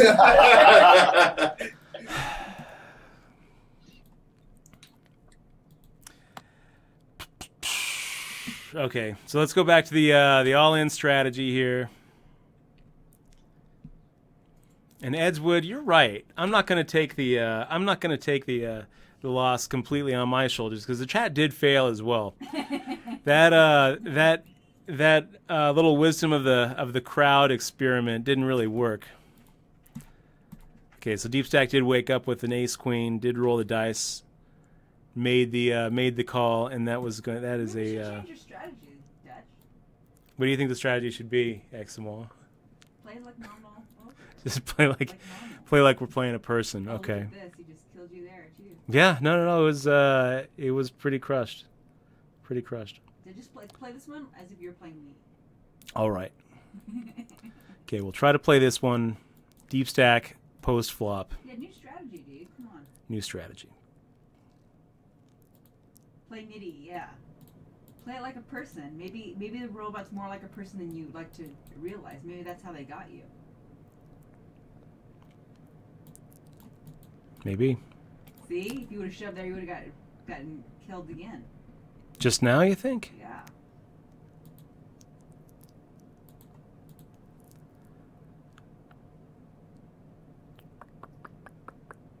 Yeah, play like you're playing strip poker, says Ghost of M. Good advice there, Ghost of M. Now, I wouldn't be able to accept the match. What? Unfortunately, Eva.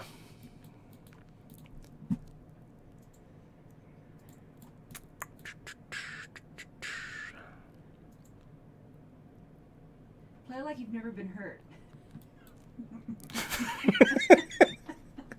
Play like you've never been hurt. Yeah. Oh my gosh, that's great. That's great advice, Michelle. Play like you've never been hurt by a robot.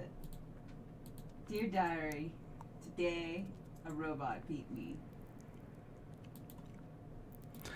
At this point, I just feel like I'm going through the motions. It's like at this point, I just don't want to go 5-0. Yeah, you have to beat one. You have to do it once, man. You have to do it once, man. Come on, babe. You had it right before. You played good before. Before what? When you were practicing. you won one when you were practicing. I won 10. See? 10 out of 25. I was like, okay, this is still going to be a loss, but at least it's not going to be a total washout. That's what it felt like. After playing around with the bot, I was like, well, I'm going to lose, but it's not going to be like a 5-0. It's going to be like a 3-2, or a 4-1. Now I'm thinking, man, I hope I lose by 4-1. God, so deflating. Okay. Play better. Come on, Dash. Play better.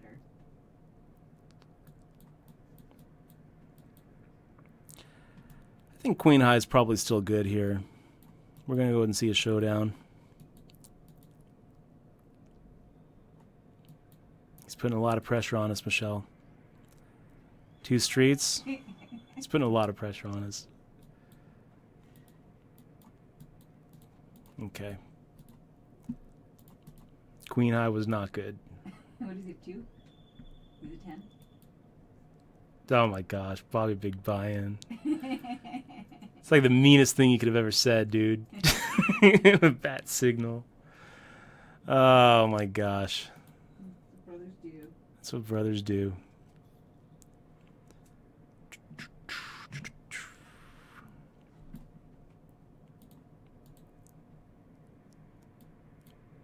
So Grand's hard. This is a bot. This is the Deepstack bot. The University of Alberta has been working on AI research and using poker to advance that for 25 years now. And this is the first time they've really... Deepstack is the first no-limit hold'em heads-up bot. And I feel like they have heads-up limit pretty well solved. But no-limit hold'em heads-up, I think still has a way to go, but they might be at the point now where it's going to be able to beat any human. Yeah, we've had no limit heads up for a while, but nothing that was really comparable to good human players. This is the first one that we think is beating humans. And so far it has, right? Like so far, like every single time you said 33 online pros and then 3 of these exhibition matches, and so far it's beaten everybody. So far, yep. Okay, so I'm going to feel a little bit better about that. Touch, if you beat it, though, will you be the greatest? Well, I can't beat it at this point. I can't beat it. That's what's frustrating. It's like there's no beating it at this point. It's already done beat me. I've already lost. The best that can happen is like I'll salvage a 4-1 loss. That's all it's going to be. That's all it's going to be. You should do this every week. Maybe it'll make your game better. Is getting pounded by a computer? Yeah, every Maybe. Humble you. Maybe. Especially if you're doing really good.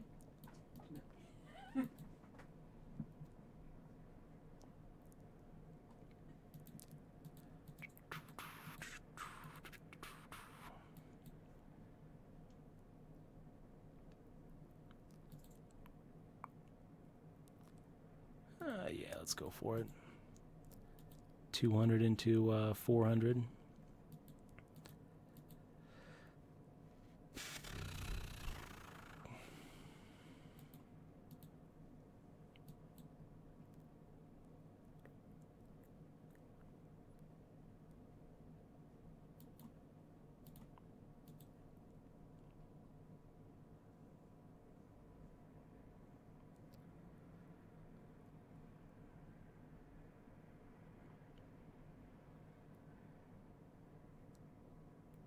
I feel like that probably is a next step, though, in where you're going, right, Mike? Is kind of like with the chess bots, how eventually you just started having the chess bots play each other.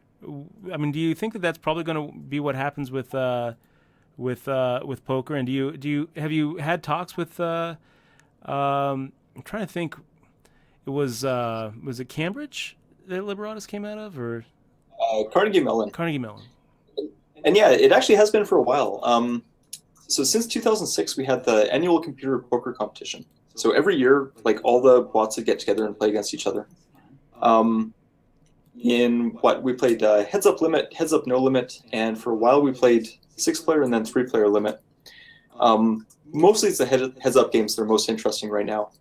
So yeah, like when we get 20 bots that enter, we just do like the complete every head-to-head matchup of bots. Rank them all and see who comes out on top. Yeah, for comparisons against Liberatus, so neither our team or CMU entered in the last computer poker competition. Us because we were ready to play against humans for this with Deepstack. And similarly for them, they were playing Liberatus against their 4 pros. We talked to them the last time we met at a conference back in February. Neither one of the teams really agreed on which bot would win. Of course, we both think their own would win. They're doing things a little bit differently. So Liberatus is specialized. It can only play 200 deep, but it plays 200 deep very well. Also takes quite a lot of computing power. Like it ties up a supercomputer, and then it still acts about 30 seconds in action, which is pretty slow. So for us, we went a different way. So with Deepstack, we're playing freeze outs and cash game. We're also trying to act in about 5 seconds. So trying to be more reasonable, like how humans would play too. One other thing on top of that, there is a question in the chat as to why it's maybe uninteresting to do the match.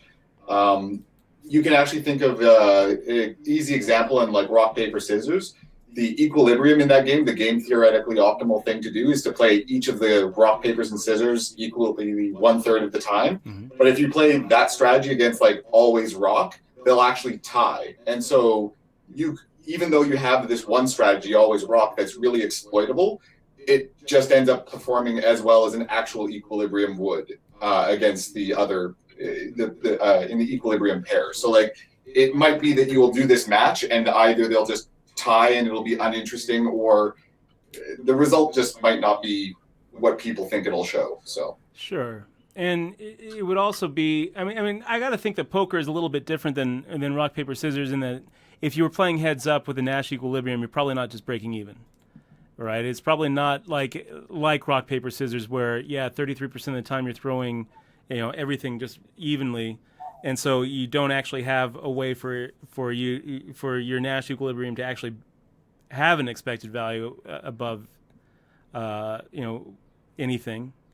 But wouldn't like poker would have to be different, right? I mean, if you're playing at a Nash equilibrium, the leaks that your opponent's making is going to turn into profit. I would think that the reason why a heads-up match between Liberatus and Deepstacks might not be interesting to watch would be just because you're going to have to be playing billions of hands, to really come up with anything. So, like, well, what are you going to watch? You're going to just like watch these computers go at it, over billions and billions of hands. Like, there's something really to watch there. Except just like except a couple of computer science PhDs pushing a play button and then reading the result. I feel like that would be basically what it would look like.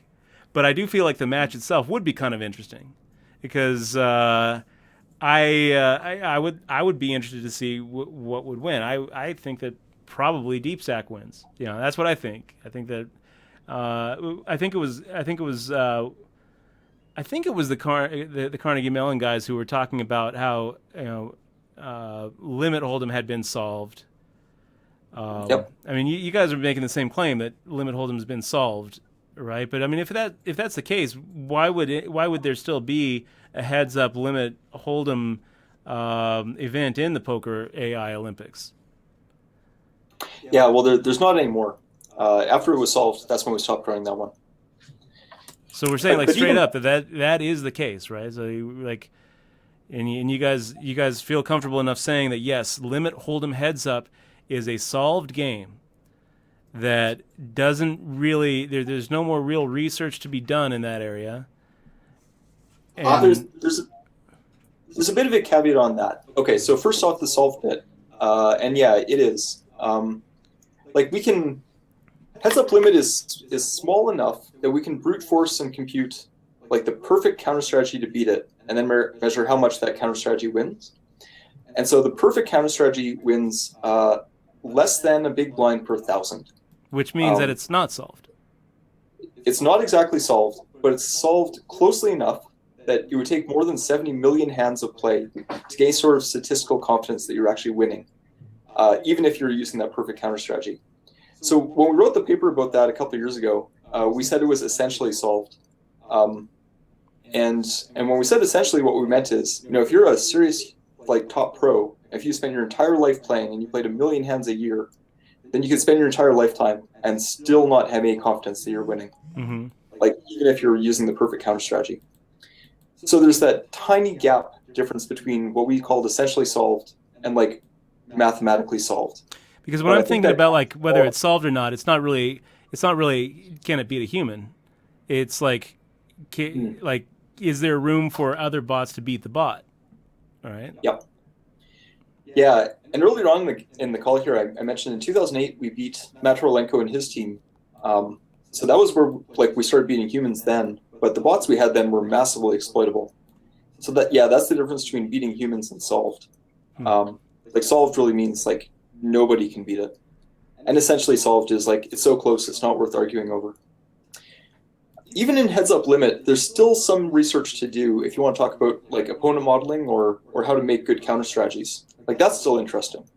But as far as playing the game To actually make perfect, like exploitive strategies, like yeah, because Deepstacks, even though it could beat, maybe it's at a point right now where it could beat every human, but it could probably beat humans better. It could probably adjust and actually have a bigger edge by identifying weaknesses and deviations from an opponent's Nash equilibrium and attacking those. Basically. Yep, exactly. If a rock paper scissors bot were trying to adjust to an all rock strategy. Right. Yeah. Then playing the equilibrium ties against always rock, but someone that's paying attention would absolutely crush always rock. Yeah. So we actually, you asked earlier on about whether or not that was the case in poker, where like two equilibrium-ish bots, would tie, or if like the one that was closer would win.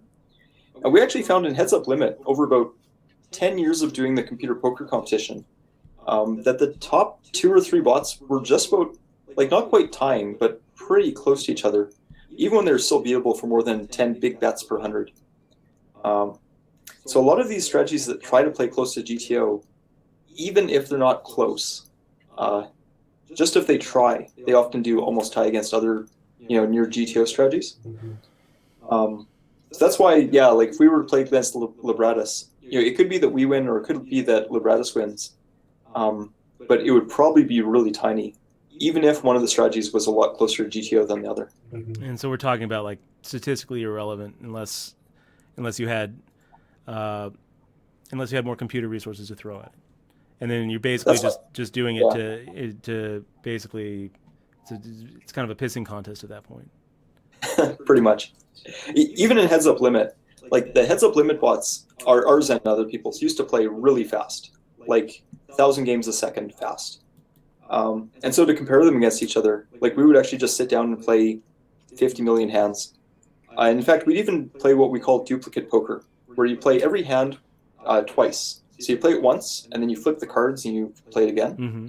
And that subtracts out a lot of luck in the game, right? Because anytime someone gets pocket aces, their opponent does too on the other side of that match. So that 50 million hands is kind of like the equivalent of playing 500 million of just straight up poker. In no limit, although the bots are slow enough, I assume that so duplicate, like the whole deck state is the same, is what you're saying, like the whole board run out and everything. Exactly. Yeah. Deal with the same board cards. Just flip who gets which hold cards. Actually, just flip seats even. So like one person gets the button and then the other one does. For no limit, the bots are slow enough that we don't even have the option of going and playing 50 million hands. Because Deepstack plays, some rounds as slow as like 7-8 seconds to act. Libratus on the turn was like 30 seconds. So yeah, there's not even a way to brute force the number just by playing tons of hands.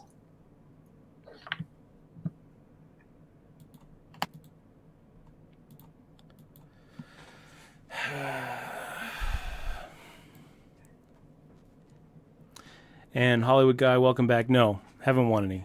We're 4-0. We're trying to salvage. We're trying to salvage one win here, just so that people aren't like, oh man, Dutch went 5-0. But at this point, the bot has won,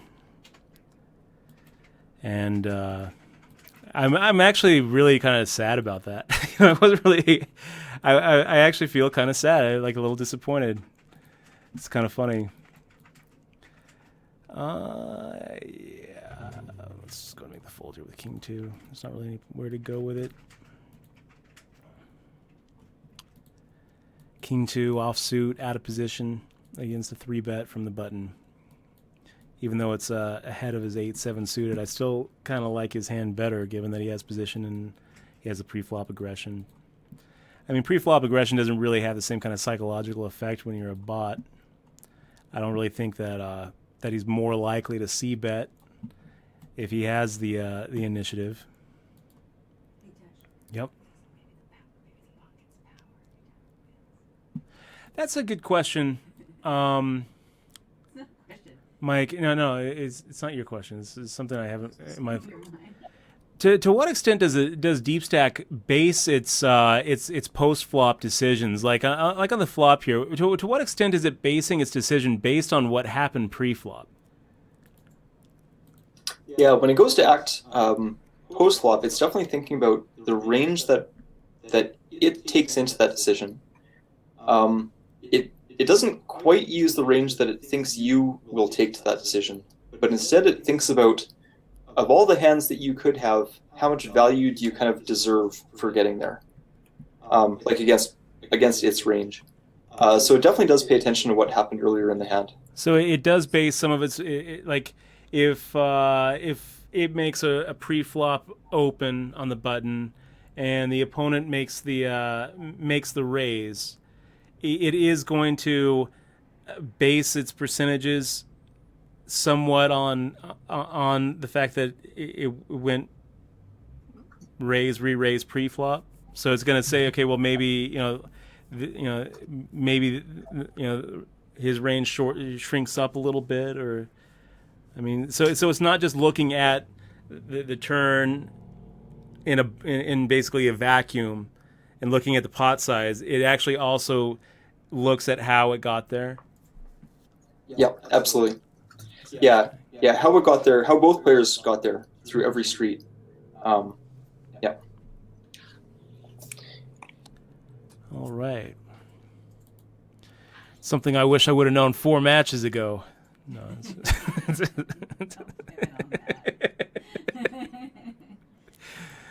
Oh man.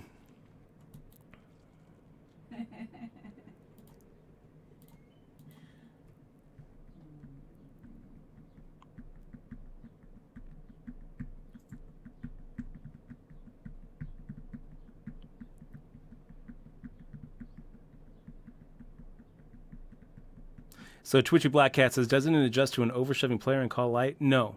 So that's the kind of the cool thing about Deepstack Twitchy Black Cat is it's not trying to adjust to mistakes that its opponents makes. It's trying to play at a GTO level where it doesn't have to adjust.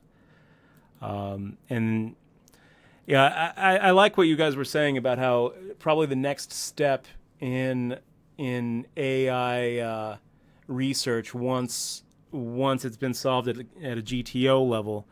I mean, I would think that probably I would imagine that after Deepstack, it's probably going to start looking. You're probably going to start exploring more of the MTT type situations, and like the multiplayer situations, and start adding players.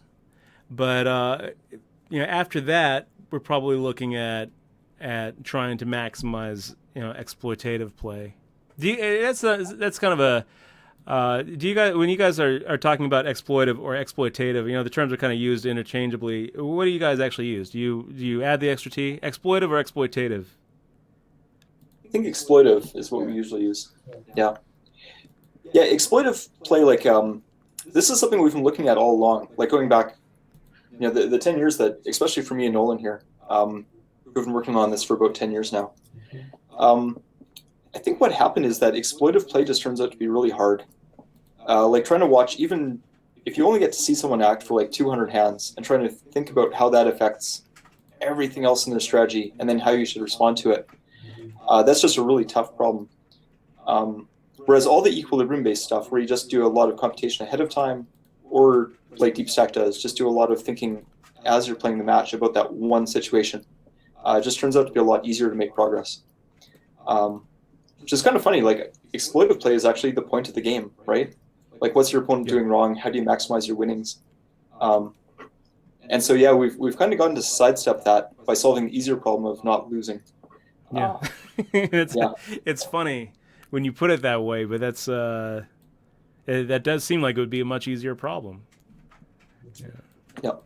Because I mean, it seems like you'd have to solve that problem first to really even begin to start talking about what your opponent's doing wrong. If you don't know exactly. what's unexploitable, then you don't know what he's even deviating from. And with poker, it's kind of interesting because really all poker is just a lot of experience-based, knowledge, where after hundreds of thousands of hands, players have come to realize that having a VPIP, over 50% just isn't usually profitable in a full cash game, things like that. And we've built analysis tools. There was actually kind of some interesting big data projects a few years. There one called A Billion Hands, where they went out and they got a billion hand histories from poker stars and started running some analysis on it. But it's like what they kind of came up with is still a very small data set when you're trying to come up with anything like that you can actually, say something concrete about. Like the short term is a killer when it comes to poker. Yeah. Earlier on in the call, you mentioned Dars Billings, like the first guy that used to work on poker at the U of A. And Dars did a master's with us, and then he went and was a professional poker player for like 4 or 5 years or so. And that's kind of how we got through school, was making all of his money playing poker on the weekends.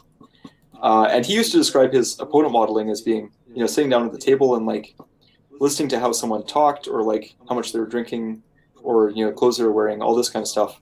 And it was less like, it was all this information that the bot never gets to see. Mm-hmm. Right? Things that have nothing to do with the play of the hand. Well, let me ask you guys this, because recently, there's been a lot of paranoia within the poker community when it comes to playing online and being up against bot rings. And I feel like this is kind of a problem that could actually be killing the online poker environments. I mean, I know firsthand that they are out there. I've seen people with bot programs showing them off and saying, "Yeah, look, here I have a bot in every single one of these, low limit stars games." Do you guys think? Can you guys give us any input on this? Have you guys? First off, has anybody ever asked you to help them with a bot program or a bot ring? Like if I was, trying to come up with something like that, I would imagine that, trying to reach out to a couple of, a couple of PhD students who are working on the problem and maybe have some student loans that they'd want to fix with some AI applications. I mean, has anybody ever approached you guys with anything like that? And what do you guys think is actually going on out there online? Do you think that this is a problem that poker players should be worried about? Yeah, so to answer both those, for the first one, we do get approached every now and then, but usually just by someone sending us a random email. I don't think any of us have ever really replied to those.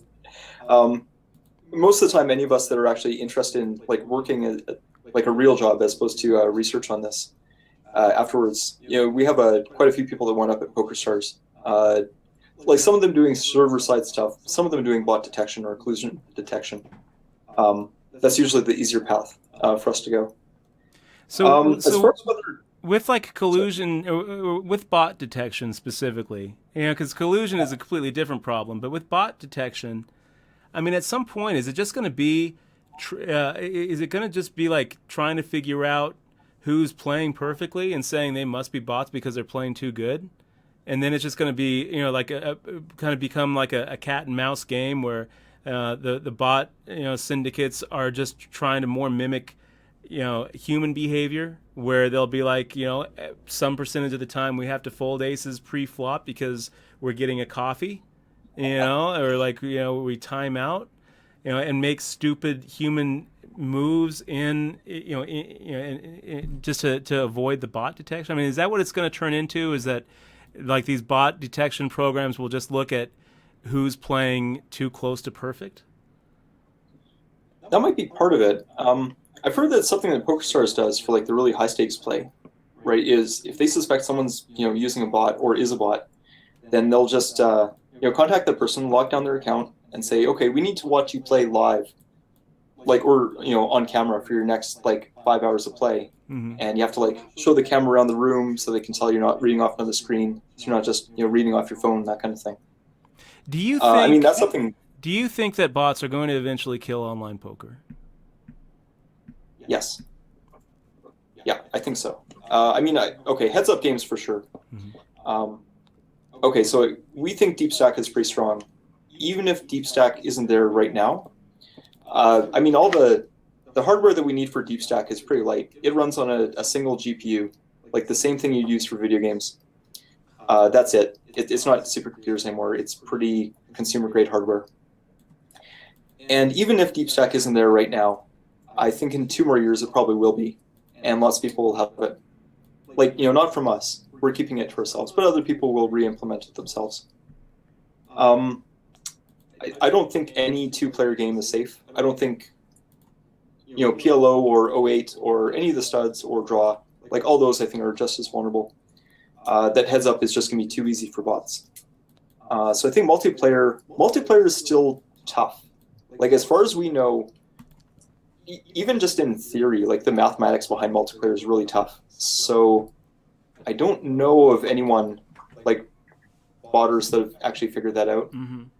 At least not without cheating. Like if you get to run 3 of the people at a 6-player table, then of course you're going to have an edge. But if you're just going to take one bot and drop it down at the table, I don't know of anyone that's really solved that really strongly yet. Then again, if all the heads-up games are on the ropes, then I think that's the next direction to go. So for sure, that's the next spot that we want to look at is trying to get to 6-player. I think you're right, So, Mike. I think it yeah. eventually will destroy online poker. Even apart from the fact that bots, that people will try to use bots themselves in the games. We kind of saw backgammon die back in the 80s because of the training programs. It wasn't even just because of the fact that they were able to solve backgammon. It was also because of how quickly they were able to get people to the point where they were playing at a near GTO level with programs like Poker Snowy, or not Poker Snowy, Snowy. The original Snowy was a backgammon program, and Jellyfish. And so now, they're kind of getting to that point with poker. Now there's actually a Poker Snowy. I kind of think that there's probably a pretty good opportunity out there for people to actually make these kind of training programs based on these GTO bots. But even apart from the fact that people will just, unscrupulous people will go against the terms of service and a couple of state laws and say, yeah, we're going to go ahead and fill these heads up tables and low stakes tables with bot rings. I think even more than that, you're going to just see such a speeding up of the learning process because of this technology that the edge is going to be so much lower, and the games will just end up drying up.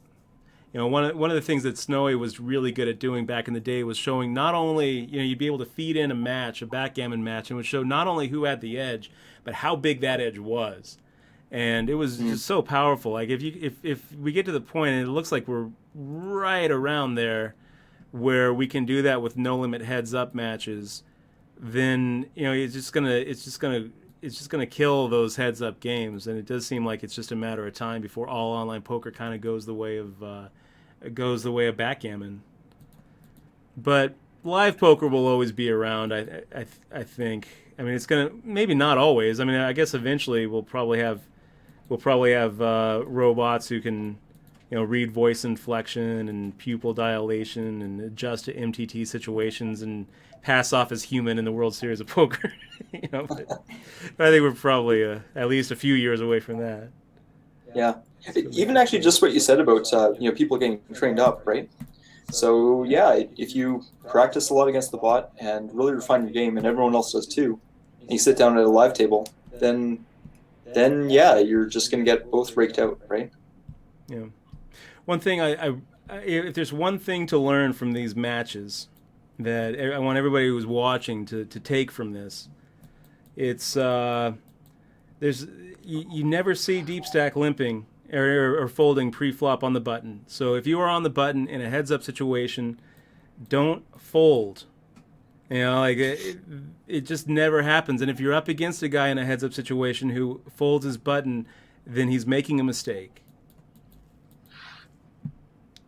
I've never seen it. So far we were 30 matches, and I'm pretty sure that it just doesn't happen. So don't fold your buttons, you guys. Don't open fold your buttons when you're heads up. That's if you take one thing away from the match.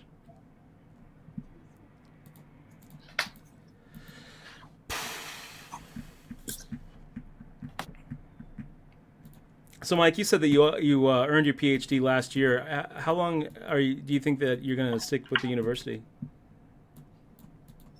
Yeah, good question.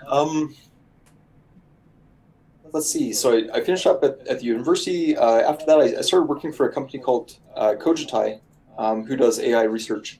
And then I'm kind of helping out with the group just during the evenings.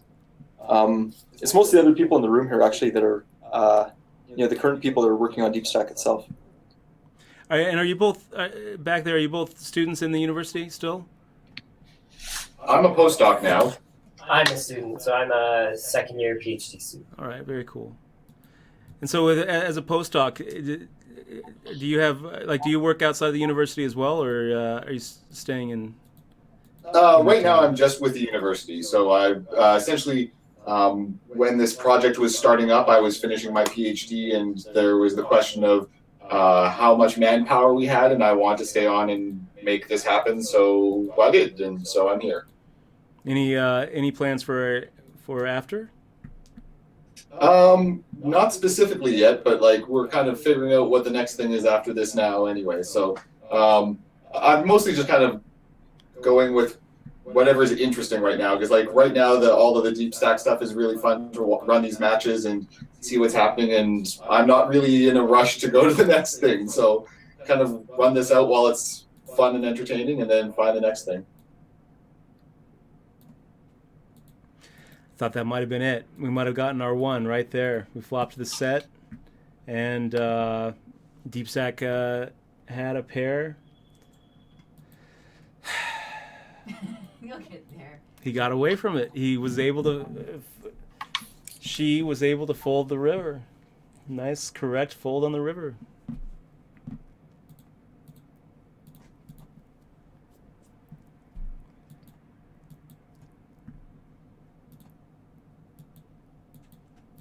But we do have a 3-1 advantage now, so it's looking better.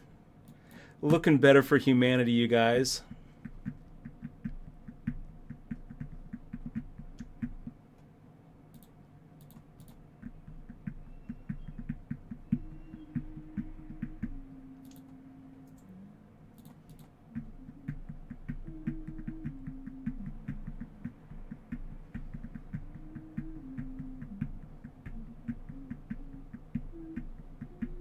So in through the window, talking about the difference between backgammon and poker, yeah, we touched on that a little bit earlier, and you're absolutely right. I mean, backgammon and poker are very different because backgammon is a game of perfect information, whereas poker is a game of imperfect information, and that's a big distinction in game theory between games with perfect information and imperfect information. But don't fool yourself into thinking that just because a game has imperfect information means that there's not a solution to it. Because that has actually been proven mathematically that there is a solution to it. As long as there is a finite set of moves in a game, then there is a Nash equilibrium in that game. So just because poker has a nice little element of a couple of hole cards that you don't know, doesn't mean that it can't be solved at a mathematical GTO level and in effect kill the game. Basically make it so that that humans can't have an edge over, a bot playing a GTO. And if a bot can play a GTO, then it can teach a human to do it. So, basically, I mean, I don't know a lot of people who are really serious in the field of AI who don't think that it's just a matter of time before all of these games eventually get solved by AI. I mean, the big AI dream, and maybe you guys can kind of touch on this. I mean, the big AI dream is coming up with a bot that can write a better bot. I mean, that's the holy grail of AI, right? And recently there's been a lot of paranoia in the regular world with guys like Sam Harris coming out and Elon Musk coming out talking about why this is such a bad thing and why we basically need to we basically need to make you guys stop doing what you're doing until we can come up with a way to make sure that we can control the problem. What do you guys think of that specifically? When you hear Sam Harris talk about how this is one of the existential threats that we are facing as a species, I mean, do you feel like this is just an example of a really smart guy who doesn't really know what he's talking about when it comes to AI being worried about nothing, or do you think that this is really a problem we should worry about?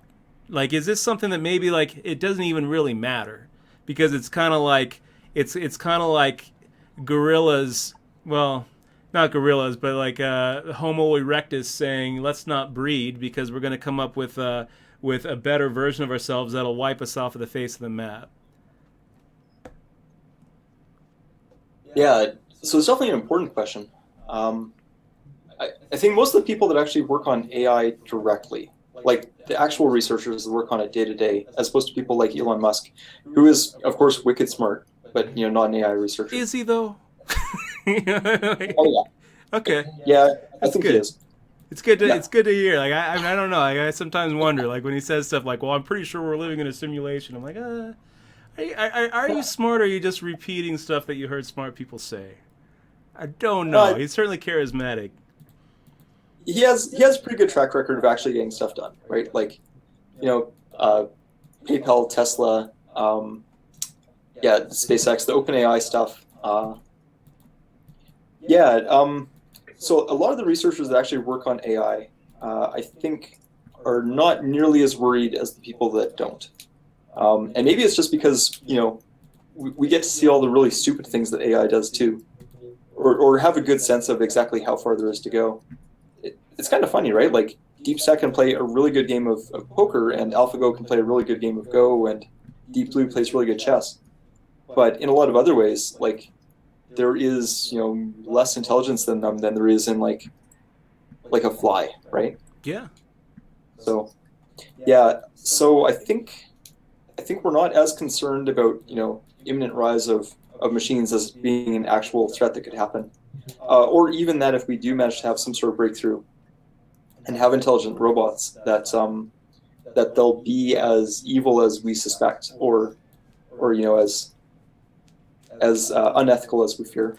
It's kind of interesting that you say that. I always kind of felt that way. Like, it was kind of ironic that Sam Harris, who actually comes up with this idea that morality can be objectively, there can be an objective basis to questions about morality that we would evolve to, actually, having an issue with the control problem in AI. Like, it would seem to me like someone like Sam would think that if a computer was smart enough to get to that point, it would be smart enough to realize that there is an objective morality. I mean, like, aren't those two ideas kind of conflicting? Maybe I am not understanding. Did any of you guys read that Nick Bostrom book, by the way? The superintelligence book? I didn't read the book, but I've seen him talk a couple times, like at conferences and stuff. Yeah. I checked out the book in the library, but I didn't read it. It's a big book. It's a really big book. I think that the type of thing that we're really worried about is less, it's not the Skynet scenario. It's not the killer robots that are autonomous. It's the killer robots that are, like drones, right? Like the human-controlled ones. That's the one that scares me more. Just having it be so easy to kill someone, like by pressing a button, and then have deniability about it afterwards.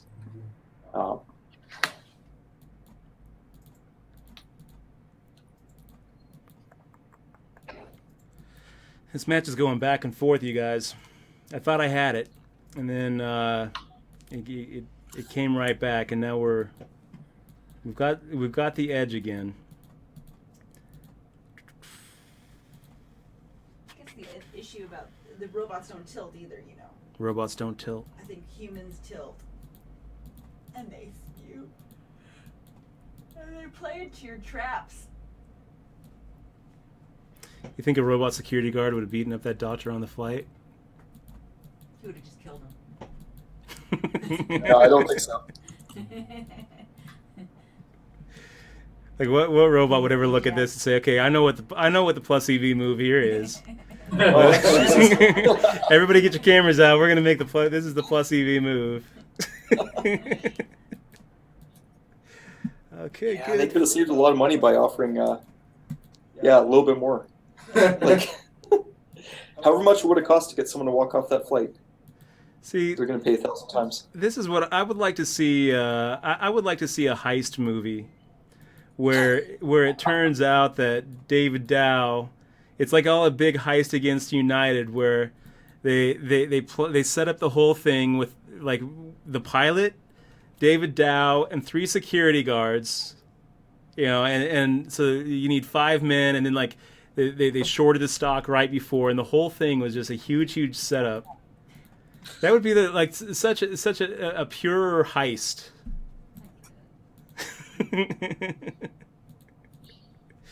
It's like 6 months from now, David Dow's sitting on the beach, enjoying his drink, and then the security guard comes up and he sits down next to him and pops up in his Corona. They have a little sunset. It worked, David. I told you it would work.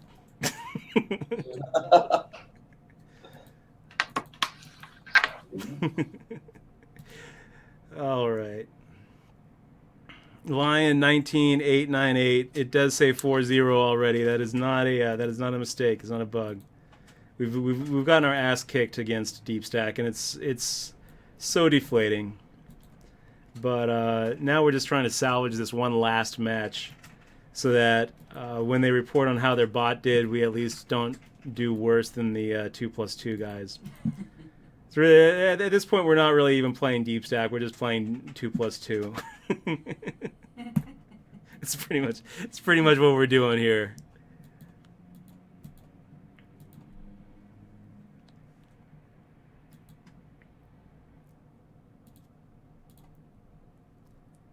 And yeah.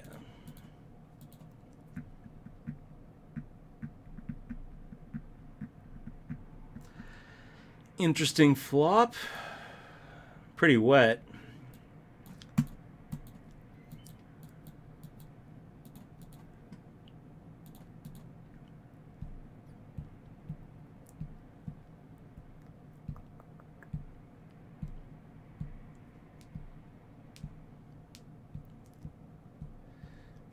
So have you tried to play the bot at all, Mike? I mean, have you actually like played some of these matches? Myself, I'm terrible. So I've played a couple of hands where I just like jam all in. But that's it. I'm not a poker player at all. We have a couple of guys on our team that do play, like online for money. But like so far, like you haven't even played like 5 matches with this thing, huh? Like just as No, not even. I always kind of like this about AI, actually, like that you can sit down and write a program that does something way better than you can do, right? Or do it doing things that you don't even understand. So, for example, like I was involved with a lot of our heads-up limit stuff, and I was one of the people that helped solve heads-up limit. And in that one, yeah, like all we had to do, we never had to tell it how to bluff or when to slow play or whether aces were better than kings. It just discovered that through playing against itself. And so afterwards, we can go and look at it and realize, oh yeah, so it knows about pot odds and it knows about slow playing. But shit, I don't play poker, so. It's interesting, like because it doesn't really know why it's doing the things it does. It doesn't know what like the difference between a bluff and a semi-bluff and a value bet. It doesn't think in those terms. It doesn't think in human terms. So it's definitely. It is really cool, like that you can just like you don't have to know how to play poker. You can just sit back and make a bot that plays poker better than you could, or better than anybody could. I think it's going to be pretty cool. I suspect that you guys probably have done it. Like I've played around with it enough to know that like it's pretty tough. It's pretty tough.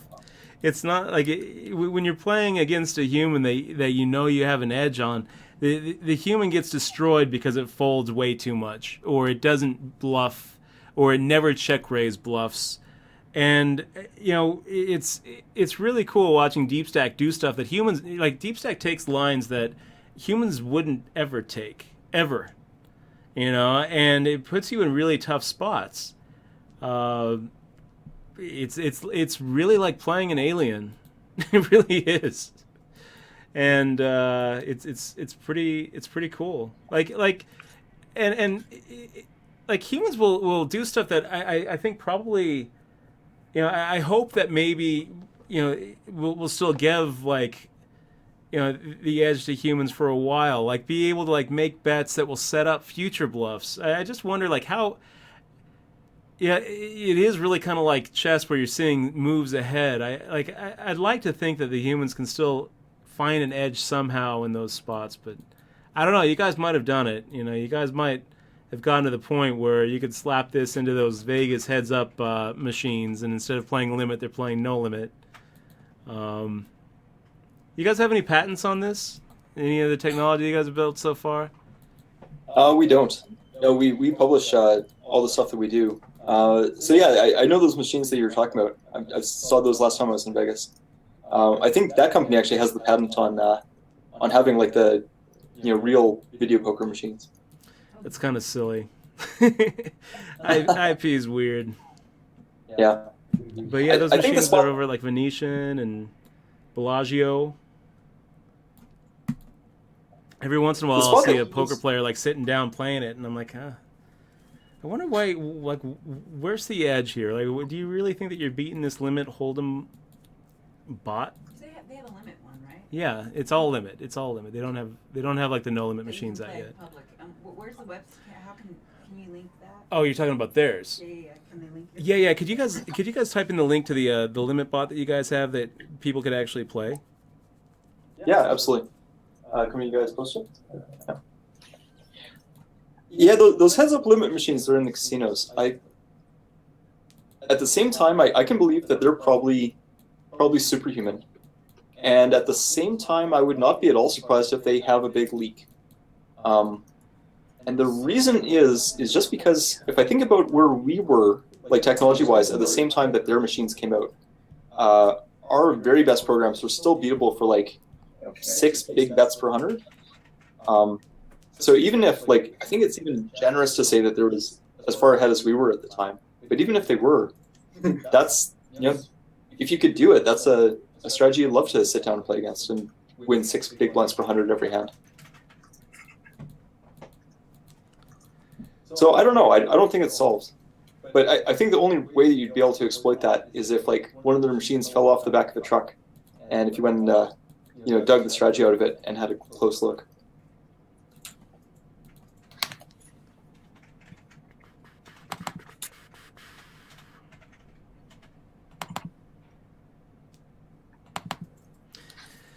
These are such tough spots.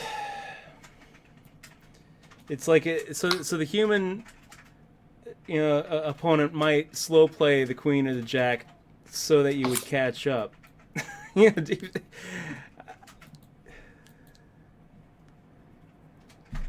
Okay, make the call.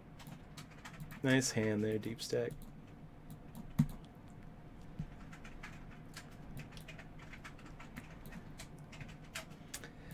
Nice hand, Deepstack. I still think that we're going to be able to win this match. We still have the edge, but the chip advantage is definitely slipping.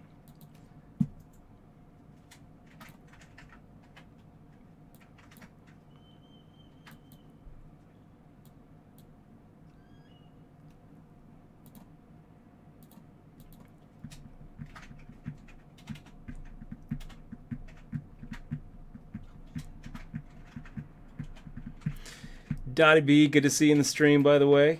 Big shout out.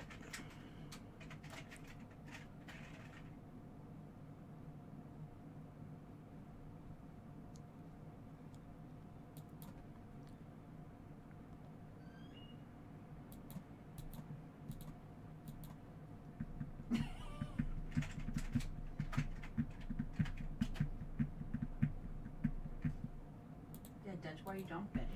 Wasn't trying to donk bet.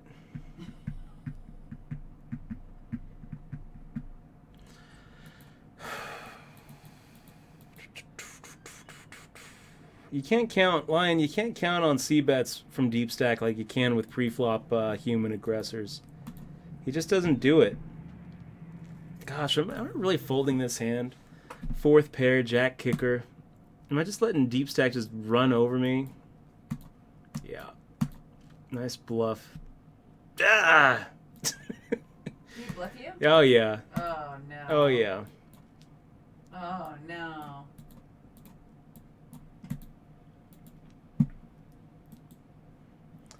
Pot size bet got through me pretty good there. We're just picking wrong.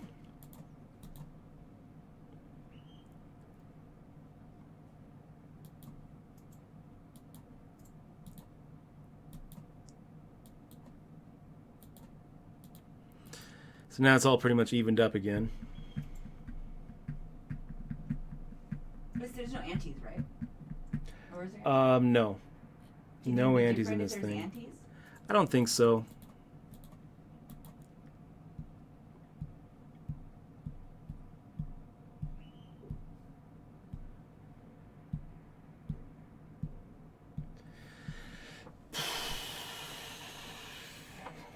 Do you feel like you're learning?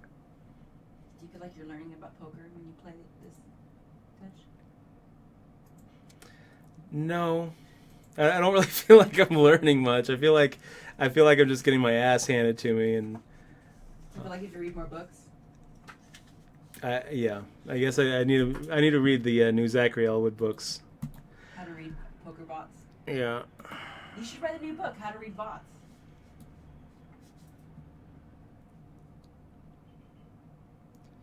So a 3-bet pre. Having played with it, I can tell you that its 3-bet range is actually pretty wide. We actually might be ahead here. But it could also have smaller pocket pairs and ace hands that I'm kind of thinking that maybe we just turn king queen into a semi bluff. Worst case scenarios, we're probably looking at 10 outs twice, 40%. And the pot's kind of gotten away from us at this point, where we're looking at, if we make the call, we're looking at 9,600 in there, which is about a half starting stack. And this might be our best shot. Just say, okay, let's go ahead and take the 40% against your pocket eights if he happens to call. I think we could probably get hands like ace jack and maybe even ace queen to fold, which would be good. I think like weaker aces fold. So yeah, I think we're just gonna make the shove right here. This could be the end, you guys. And what ended up happening? So he made the call. He makes the call with ace 9, You got which is like, okay, we're gonna have to hit, and You we won did. one. So we got Hey, you we got got it. the win. Yay! We got we got the win. We sucked out on the bot. So Yay, sucking out. the bot had us dead to 10 outs, but we got there. So it's not a total loss. We get to save a little bit of face instead of have the headline read confirmed Dutch worse than the 2+2 podcast. Guys, that was really I'm not gonna say that was fun. It would have been more fun if I had won. It was very disheartening, and I feel like after we were at 2-0, it was really I felt like just crying. Honestly, I was about to show very, very human emotions on stream in front of everybody. But it was a really good learning experience. I got to tell you too. I think that the work you guys are doing is the most important work anybody is doing right now. If I was going, I mean this sincerely. There's people who are feeding starving refugees in Somalia, and that's important work. I think that the work you guys are doing is more important because they're just putting a Band-Aid on a problem, and you guys are actually trying to solve every problem, which I think is a very hats off to what you guys are doing. I hope that you guys continue doing awesome work and saving and eventually replacing humanity with something better. So that's it's kind of funny. So Bobby Big Buy and my little brother and I. Let me tell you this story before we wrap it up, and then so we were having sushi a few years ago, and we were talking about AI development with a whole group of people, and someone at the table said something like, how cool would it be if we got to the point where where because we're all poker players. You know, he goes, how cool would it be if we got to the point where robots were really doing all the work? Every job out there was performed by an AI, you know, a robot, and all people would have to do is just sit back and play poker all day. And Bobby Big Buy-in, he looks at him and he goes, and then we could teach them how to play poker and we wouldn't have to do anything. which I thought was maybe the funniest thing, because you know, when I think about the future of AI, I mean, we probably will get to the point where AI can do everything better than humans, not just these kind of analytical things, but people are talking about how, oh well, humans have a monopoly on on art and, you know, creative stuff. I mean, already Google, that little Google drawing program can draw a lot better than I ever could. I think we probably are going to see a point one day down the future, as long as humanity continues, where AI is writing better screenplays, is writing the American novel better than Hemingway, is writing, you know, is sculpting better than you know, Michelangelo. We probably will get to that point, I think. You know, and when it gets to that point, it is kind of an interesting question, like what is humanity's place in that kind of world, because it's probably at that point just sitting back and enjoying the show, you know. Anyway, I really appreciate you guys giving us this opportunity and being here and joining us on the Twitch match. Do you guys have anything you want to say before we wrap it up? Just to say thank you, Dutch, for playing us. This was, I know, it was really fun for us and really important for us too. You know, it's great to have good players to play against, and especially ones that can give really, you know, insightful feedback as you're playing. Well, yeah, so thank you very much. Like, this was awesome. This has been it's been a lot of fun. I will tell you that if I was playing Deepstack online in a heads-up match, it would pass the Turing test. I would think that I was playing a human, a very good human, and I would put that human on my do not play list. So, thanks again, you guys, and to, you know, everybody in the stream. Really appreciate all of you hanging out with us. Our next stream is probably going to be on Monday. We love you all. Make sure to click on that follow button, and yeah, I'm going to go ahead and tell them to try out the limit bot. Oh, and try out the limit bot. We've got the link right there in the chat. This is it right here, right? Just poker.srv.ualberta.ca. So we'll go ahead and link it on the YouTube video right below us, and check out that limit bot. Hopefully, we'll also see the Deepstack bot on there at some point in the future. It's a really cool little program, and yeah, I'm deflated, but also impressed, and I think it's been a cool time hanging out with you guys. So thanks for that, and we'll see everybody later. Yeah, thank you very much. Thanks.